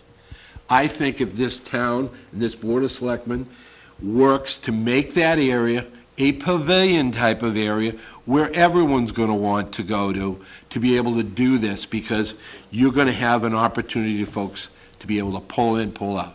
There's additional space at that building for vendor parking on the side of the building, so you wouldn't even be competing with yourselves. It's centrally located for those folks coming from East Falmouth, from those folks coming from Woods Hole, and those folks coming from the north and west section of the town. They don't have to go into the highly congested Main Street area. Am I going to stick up for those merchants on Main Street? I sure am. Because those folks pay their bills and pay their staff. I'm not speaking against farmers. I'm not speaking against folks who want to buy clean, fresh, good produce or baked goods, artisan products. I'm speaking for folks that are trying to survive and keep a Main Street village vibrant by keeping their properties, paying their taxes, paying their employees. In the middle of the summer, nobody needs additional people in one central location. Our job is to try to spread that out. You can only put so many pounds in a 3-pound box. And the truth be told, in this case, I think, my personal opinion, and I happen to be one of 5, that we could meet your needs, meet the needs of the folks on Main Street, and if it's tried, meet the needs of everybody in this community, because they can come in and go out very easily to get produce. I think you will admit that there are some folks that even will avoid the farmer's market because it is congested. It is hard to find a parking spot there. Never mind the fact that there are folks on Main Street that are saying they might be losing customers. Not everybody says that. I do know that not everybody say that they lose business by having the farmer's market there. But there is some of that sentiment. I have worked and actually gone and spoken to Main Street merchants myself, asked the question, and I've gotten answers from a wide variety of those folks. Is it a scientific survey? No. But I want this board to think about how we can solve this problem collaboratively so that we can find a spot that everybody can have the benefits of wonderful things in this community. I think Peg Noonan Park should be quality of life type of facility right in the middle of our busy Main Street. It is, again, the only green space. So I'll stop talking at that point. But I don't want to be construed as the guy that's against the farmer's market, because I bought things at the farmer's market. I like them. But quite candidly, a lot of times I won't stop there because I know I can't get a parking space. Well, I just wanted to just kind of say a few things, because I don't believe tonight we are going to vote on this, because we want to have that policy completed before we look at that. And I think the way we look at you is that you use public space. And anybody who uses public space, regardless of whether they're a nonprofit or what they do, if they're using public space to have an event, to bring the community together for any reason or another, that's why you are included in this plan that we're trying to work out. We're trying to look at a way in which we can extend Main Street so that it is more available to more people and to more users of the public space. So we're looking at how can we do that, because right now we have Peg Noonan Park, period. That's it. Or the library lawn, which, as Kevin says, we have no control over the library lawn. So we're looking at closing Shore Street Extension as another option of making some green space there, where we can actually have other activities that can occur there. Maybe use pavers so that rather than just grass that you have to really maintain, but use some form of pavers where the grass grows through. But we're looking at closing Shore Street Extension so that more people can use Main Street, and that we extend the beautiful park-like setting that we have on Main Street from Peg Noonan all the way to Shore Street, and we could benefit from that. Then we look further down, and even the planning board is involved in this. We're looking at reestablishing and refurbishing the Marine District. So when you look from Shore Street Extension down to Jones Road and then down to the waterfront, how do we improve and revitalize the rest of Main Street from Shore Street Extension on down past the rec center, and try to make that more attractive and more usable, and what public spaces there might be able to be used, because we're getting so many requests from people to use this town, and especially the whole Main Street. And I'm not just saying Main from the Village Green to Shore Street, but people want to use the town. They want to bring their own events here, or their own public reasons for using public space. And we think it's great. I do. and I'm speaking for myself, I think the more we can use our public spaces to advance the objectives of groups like yourself and others, to bring entertainment, to bring commerce, whatever it might be, to Main Street that's really suitable. So we're not just trying to create a policy to put people in boxes and say, well, this one can go here and that one can go there. We're really trying to create a more vibrant Main Street, and one that can be used by far more people than it's currently being used, but also done with a way that it doesn't totally impact on the people who live here.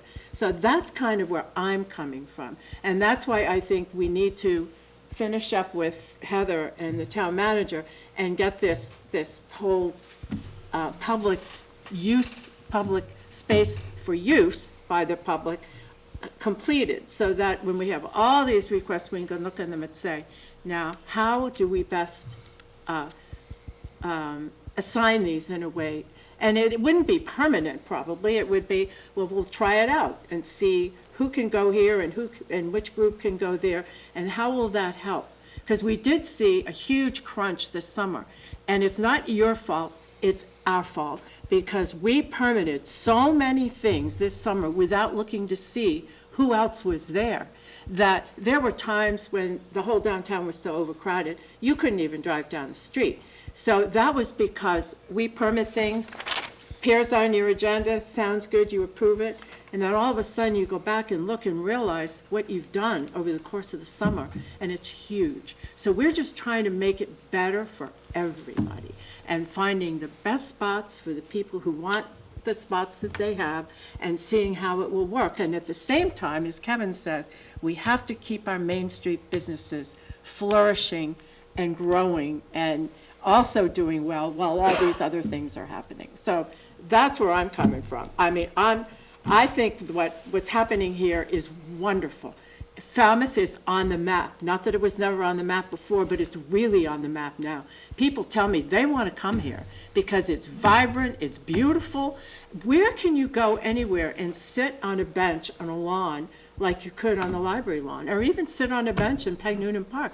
I go by there early in the morning sometimes at 6:30 or 7, and people are sitting there, just sitting there, drinking a cup of coffee and just watching the traffic go by. It's an incredible place, and we're trying to make it work for everyone so that everybody gets their piece of it. Everybody gets their so not only their contribution that they're making, but that the town gets a benefit of all of this too. That's end of speech. When I was saying to you how proud we are to have Farmers Market, I really do have it in my mind that the Gus Canty area offers a lot more than you have at Peg Noonan. And I think it also fills in with the plan that we have for the town in exploring other areas of the town. And I will say to you that I, several times this summer, would go down Main Street just to be a barometer. And I had such difficulty on Thursday. And I could not do any business. And I drove as far as Daniel Street, going through all those small streets.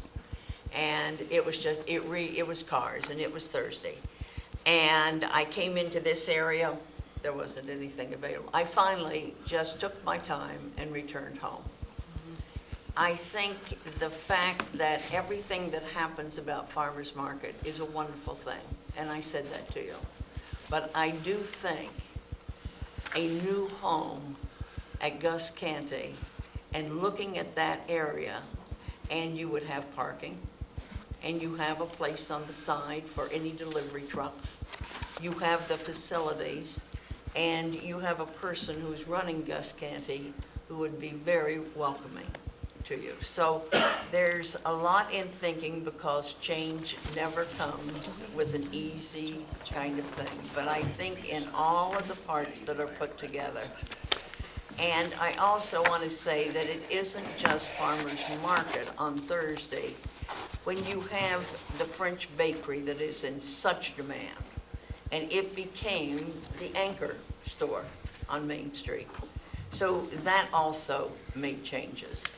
So it's, I think there can be a working back and forth between this board and your group that would be very satisfactory to everyone.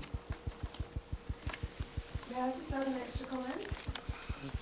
6 years ago, when the town decided to Into the microphone. start a farmer's market, it put the farmer's market on Peg Noonan. It made that decision then. We came on as volunteers to carry that out. So are you telling us now that you think you made a mistake? I don't think anybody's saying any mistake has been made here, and I hope that everyone understands, and I do want to open this up. Obviously, there are a lot of folks here who I think came for this particular topic, and I would like to make sure that you all get your voices heard tonight. But obviously, what you're hearing from the board is that Peg Noonan Park and the downtown area are congested, and there's certainly concerns among the board that we're trying to move some folks into other parts of the Main Street area. And you know, as you and I have talked about, Patricia, the farmer's market is not being singled out here. It's simply that because it uses Peg Noonan Park, it's going to fall under this whole process of looking at the uses of Peg Noonan Park, looking at the uses of Main Street, and seeing if there are other places that we can ask events to be held in order to alleviate some of the congestion down there.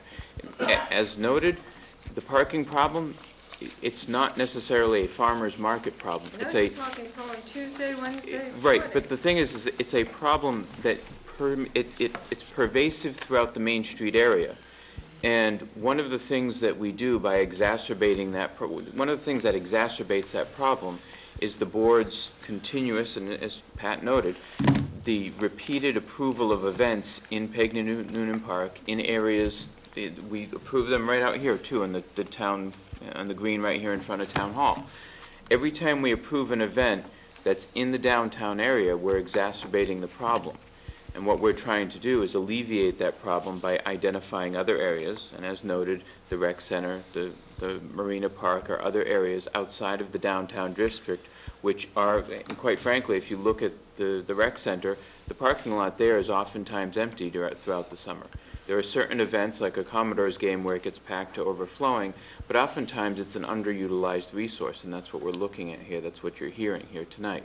It's not that we think the farmer's market was a mistake. We're not suggesting that starting the farmer's market in Peg Noonan was not a mistake. In fact, it was probably the best place for it because it drew the attention to the market and it became hugely successful.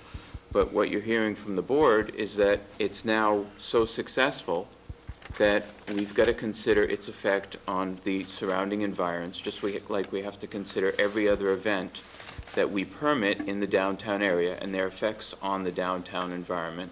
And we have to look at saying, okay, can any of these events be held somewhere else? And so I'm hoping that you folks will keep an open mind in terms of what other opportunities, what other locations in town are available as the board moves forward with these plans. There was no mistake, it's just times have changed, and we're all literally a victim of our own success. Well, I would like to just point out that actually our numbers have stayed very, very steady. If anything, they've gone down because we've lost the people who come after work. So I would suggest that actually it's not us that have grown, actually we've shrunk a little bit. It's that the general use of Main Street has grown. Well, you folks have asked to go back to your original hours. It would be easier to grant that request in another location. I think from what I'm hearing from the board, you're not likely to get the additional hours back in Peg Noonan Park. But you're asking us to do this on the basis of actually no data, just sort of a feeling for the data, some things that people have said. There are no hard figures here at all, whereas we actually know that our numbers are down. I understand, but let me ask you a question. Is there any reason why the farmer's market can't be held at the rec center? Changing the venue of a market puts you back. And please make sure you're speaking into the microphone. Changing the venue of a market, they've done lots of studies on this because it does happen from time to time, puts you back at least 3 years. And I mean, if you're volunteers, that's a big chunk of time. So, but 3 years ago, you are still pretty successful. You're saying that it's going to, I mean, how much, when you're talking about rolling back 3 years, what are we going to lose? Because let's say, People agree to- we're all in the well, same boat. What are we okay. going to lose if the farmer's market moves? First of all, the farmers market is created at a particular spot. We spent 6 years building up our particular roster of farmers and vendors. That's a pretty delicate balance. That doesn't just happen overnight. There are people who come in seasonally just for a couple of weeks. Other people go out. Other people come in. They have arranged their lives so that they can do this on Thursdays, and they've arranged it because they like this particular spot. If you move them, they may not come with us. We may have to recreate the market all over again. That's a lot to ask for. One of the things you've asked for is that you'd like it to be a regular event. Unfortunately, located at Peg Noonan Park, you are going to have this stress every year. You are always going to be competing with the Main Street, and this issue is never going to go away, and that's something you want to have go away, and it won't. As Kevin said, we as a board can't vote a policy for next year's board and the next year's board, and you just won't be able to escape the stress that you're going and the anxiety you're going through. What's going to happen next year? We can't promise what's going to happen next year. Possibly moving away from the downtown Main Street, you may not feel the same kind of stress. It may not be the kind of conflict that's going on right now. And I think that's where we may be able to be helpful, saying, you know. There are no grocery stores on Main Street. There are It's no not like grocery stores at the rec center.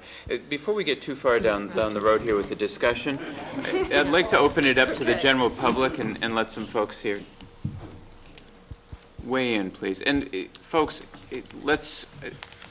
I'd like to focus comments, please.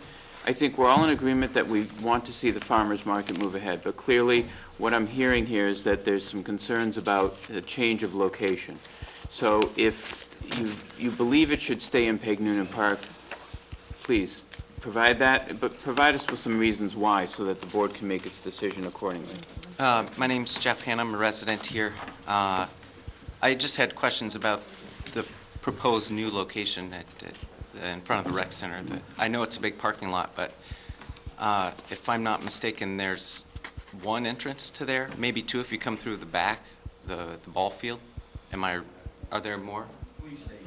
Or the police There is station? essentially one entrance, And yes. it's across from Scranton also, which is already a highly congested area for anyone coming out trying to turn either left from Scranton headed towards Main Street, or if you have someone coming down Main Street waiting to turn left into the parking lot there to go to the farmer's market, you're going to create a huge traffic situation there that could in fact back up all the way down Main Street. I mean, it doesn't take much for cars to get in huge long lines here, even someone just waiting to turn left. And then you're going to have problems down at Stop and Shop or even at Windfall. So then now you are creating competition for the grocery stores for the types of items that the farmer's market sells. So I think the traffic issues you would create by moving it there would be much bigger than any of the parking problems down here, because there are multiple entry and exit points down here, and it's a much more walkable area down here than it is to go down there. So. Ms. And Hayward? bikeable for anyone else who wants to come to Main Street up the bike path. Or if you have a bunch of cars on the road and people trying to bike either up Scranton or down Main Street to the rec center, I think you're going to have much bigger problems. Okay. Ms. Hayward?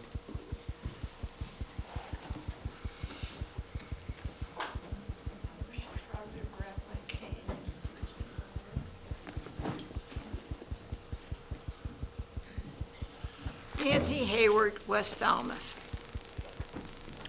I've been thinking about this since I understood that you hoped that the farmers market would move. I think that, first of all, I would like to make a comment to Mary Pat Flynn's comment about blocking Shore Street extension. I think for traffic flow, not related to the farmers market, but for traffic flow through the center of town and to get certain places. Going to the library when the farmers market is not even open, if I want to park, I frequently, to get place that's fairly close to the library. Circle that block, which is Shore Street Extension, Main Street, I don't even know what that's, their little, Library Lane. is that called Library Lane now? All right, and then back on Catherine Lee Bates, and use those routes. I honestly think putting pavers in that Shore Street extension is a very bad idea. Viewing the ambiance, if you move the farmer's market over to Gus Canty, is very interesting. Falmouth is a tourist town. I don't know how many of you have spent how much time being tourists. A green space, so-called, in front of the rec center. If you really look at that green space, I personally believe that there's a grade to that green space. The parking lot may be flat, but there is a, that banks down to the level of the sidewalk in front of that. And charming trees and the ambiance of the wall around the space where the farmer's market is, I think that if someone were to do that sort of thing down at the recreation center, with time, and I'm talking about several years' time, you might be able to create some visually acceptable place for the farmer's market. I don't know how you all view whether you have a tourist's eye for looking at these things. I should think that I've been more of a tourist than each of you have. I don't know, but I have been a tourist quite a few places. And the ambiance makes a big difference. And if I were going to move the farmer's market, I would do something like move the farmer's market around to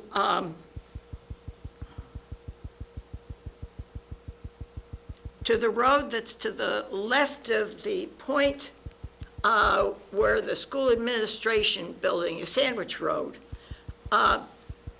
Start down Sandwich Road. There used to be a farmer's market there. There's space, but this is not town property over there. This is private property that somebody would have to rent from somebody who had a little farm stand there, or up on Brick Kiln Road where there have been farm stands in the past. These local farm stands, of course, have disappeared. So we have the farmer's market downtown. Now, mind you that if you move these farmer's market to some place like that, including in front of Gus Canty, there are ancillary benefits with having that there. I understand that from the businessman's point of view on the board currently, he thinks of this with the businessman's view. But I honestly don't think that the farmer's market, even if it's crowded when I come to town, keeps me from going to Eastman's Hardware to get something that I want in there. And I go to Eastman's Hardware much of the time. Walmart coming down there did not really compete with lots of the basic idea of going to Eastman's Hardware. And I argued that at the time that they were doing this improvement with the roadway in the midsection of the town here. I think that I understand. I try to come to town hall too sometimes on Thursday. And unless I particularly have to go on Thursday, I'll postpone it to another day. I think this is a difficult issue for the town, because if we want to be a tourist town, the farmer's market is something that tourists like. I don't know how you're going to solve this problem. Maybe you're going to solve it by asking them to move to another location. Even moving them into the bandstand area. And I understand that I was once on the Transportation Management Committee, a commission. You may remember them. We were all in favor of improving the area around the band shell and keeping that a visually open area in town so people can appreciate the harbor. And if you want to move them in front of Gus Canty, I hope that they can make a go of it. But try to look at the front of Gus Canty there and think about being a tourist in the town. And the young man that mentioned the traffic issue, I'm very familiar with that corner because, as you may or may not remember, the Historical Commission had an office and actually at one point had meetings in the Eddie Mark's office building, AKA the poorhouse there, and that is a very difficult place to come out that entrance and get on to Main Street. Very difficult. And it's not, well, I'm sure there are worse times of days, but it's nearly always hard to get out there, to make a right turn, to come back down toward the middle of town. Usually you can get it done. If you want to go across there, or if you want to make a left turn, you really are in difficult territory. So where should the farmer's market go? I understand that you hope that there are other uses for Peg Noonan Park. I would say never have two activities in town. Never have something going on in the green out here in front of Town Hall on Thursday afternoon if the farmer's market stays there. And there has been times in the past when you've had activities in the green out here in front of Town Hall. Now, somebody surely in this wonderful computerized age can try to keep from doubling up from central Falmouth activities where you have this planning calendar. That's what we're working on now. So, that's part of the reason why we're talking about this. Good. This is certainly the season to be talking about it. And I'm sorry, I appreciate your time. I know you're having a long evening. I am too. Thank you, Nancy. Mr. Chairman, I think it's important to note that we wouldn't, with the town manager, the DPW director, and the recreation director have all looked at that property. It's important to note that we realized there would need to be some changes to that lawn and some repairs out in front of the rec center. So it wouldn't be, look, to just go there the way it is. That there would be some improvements made to that. Mr. Finneran. Oh, you're next. Mark Finneran, Precinct 6. When I was thinking about this earlier, what I was going to say, I actually came up with your analogy that you already used, the chicken and the egg, which came first, this policy or the farmer's market.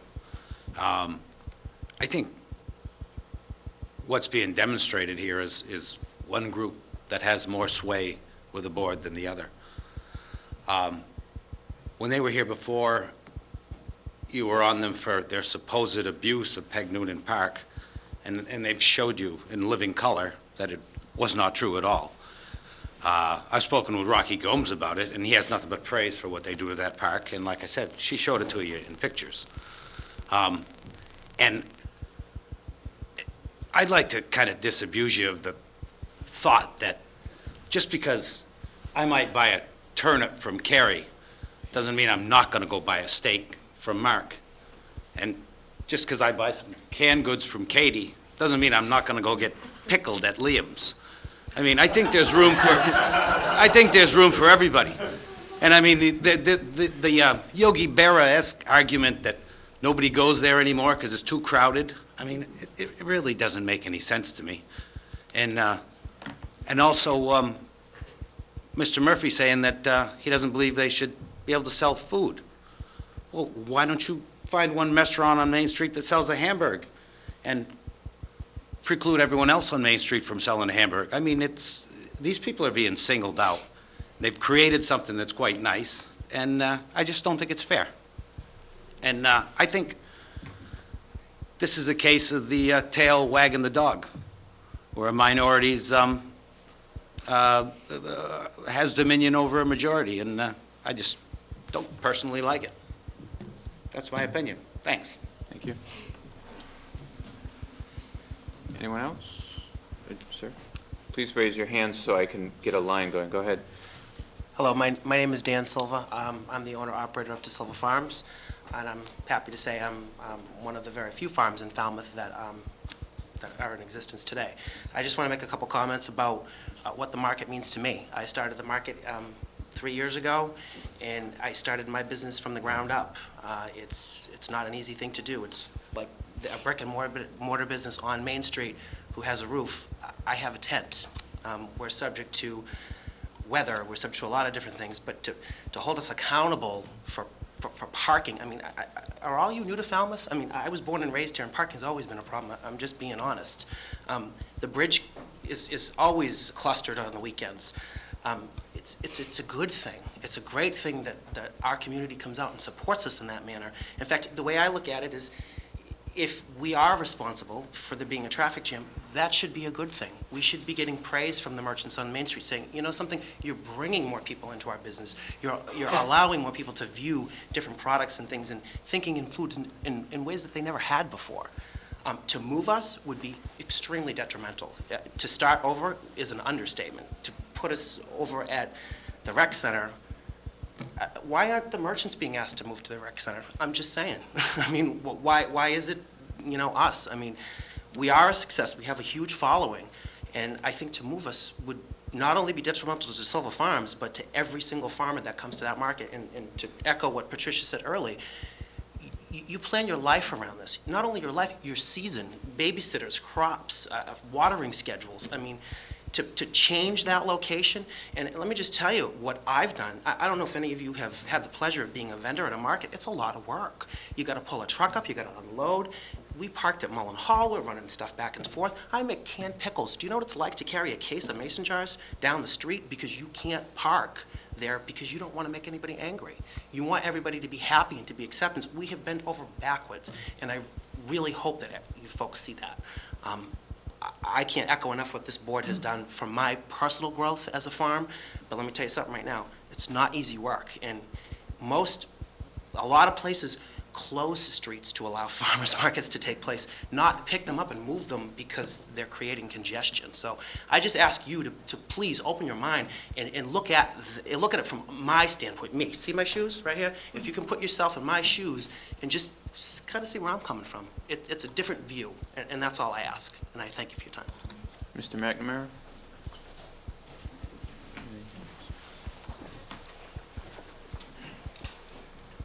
Thank you. Matt McNamara. I have to agree with Kevin completely that Peg Noonan Park equals quality of life. So when Brent, you ask, what are we going to lose? Well, we lose quality of life. In 2008, this board had a lot of courage to accept the recommendation of the Ag Commission, and what it did is not simply approve a downtown event, it approved a philosophy.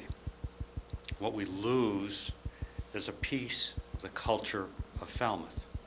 Do you know there are a couple of other Falmouth farmers markets in Falmouth? They don't add the cultural aspect that we have by having a downtown Main Street farmers market. You may not even know where they are, but they don't add the same dimension that the board approved. Now, I'd like to, it sounds like you've made up your mind, but we'll try our best anyway. Try not to think of the farmers market as a competing business. Think of them instead as a town service that was outsourced, because that's exactly what happened. The town of Falmouth chose this as a service that it would provide the community. Think not what it's going to do to the farmers market, whether it's inconvenient for them to move down to Gus Canty. By the way, I don't know where the lawn is at Gus Canty. I know there's a parking lot there. But think of what it's doing to the town of Falmouth, the residents. You know, a lot of people don't like the parking congestion in the town of Falmouth. Then address that. Don't single out the farmers market. Do you know that we allow the expansion of businesses on Main Street? There's special zoning provisions to expand the businesses on Main Street. Mark Chiffon's restaurant, Stone Lovin', have all doubled in size. You know what the zoning bylaw says? It says you don't have to worry about parking because there's plenty of public parking. Well, if there isn't plenty of public parking, let's address it. It's not the farmers market. Some of us actually like to come down to Main Street when it's busy. Some of us don't. But that's not the point. It was a cultural shift in this town when this board adopted the farmers market as a philosophical change. And you know, it sounds like you're just evicting them. The Zumba lady with her race, cultural benefit to the town? Quality of life? The Village Association's crafts fair, quality of life? Or is that truly just a merchant type of situation? So, you know, I get a little bit concerned about this. If you're saying that we're going to leave Peg Noonan Park vacant forever because we'd like to have a little green space, fine. We're doing that at the Village Green. If you want to leave Peg Noonan Park vacant because it might ease parking, all right, have that be part of a master plan. But to evict them, to put somebody else in there is troubling. And I think you've all heard the rumors, and some of you have participated in this, that Peg Noonan Park could be the next place for the Carousel of Light. Well, that would be a real shame to take and throw out a cultural benefit to this town to something that might be an attractive, let's face it, nuisance to support our tourism. This is something that is beneficial to the community. And I hope you'd think about those things before you make a judgment. Thank you. Thank you. Gentleman in the white shirt. Good evening, Derek Bowser, resident of Falmouth and newly appointed board member of the Farmers Market. I'm sorry, do we need to do it now? Yeah, well, let's do it so I don't have to cut him off, and also, can we get the lights? Oh, Yeah, they are. Okay, would you just hold on for one moment? They've got to change DVDs because we've been doing this for almost 4 hours now.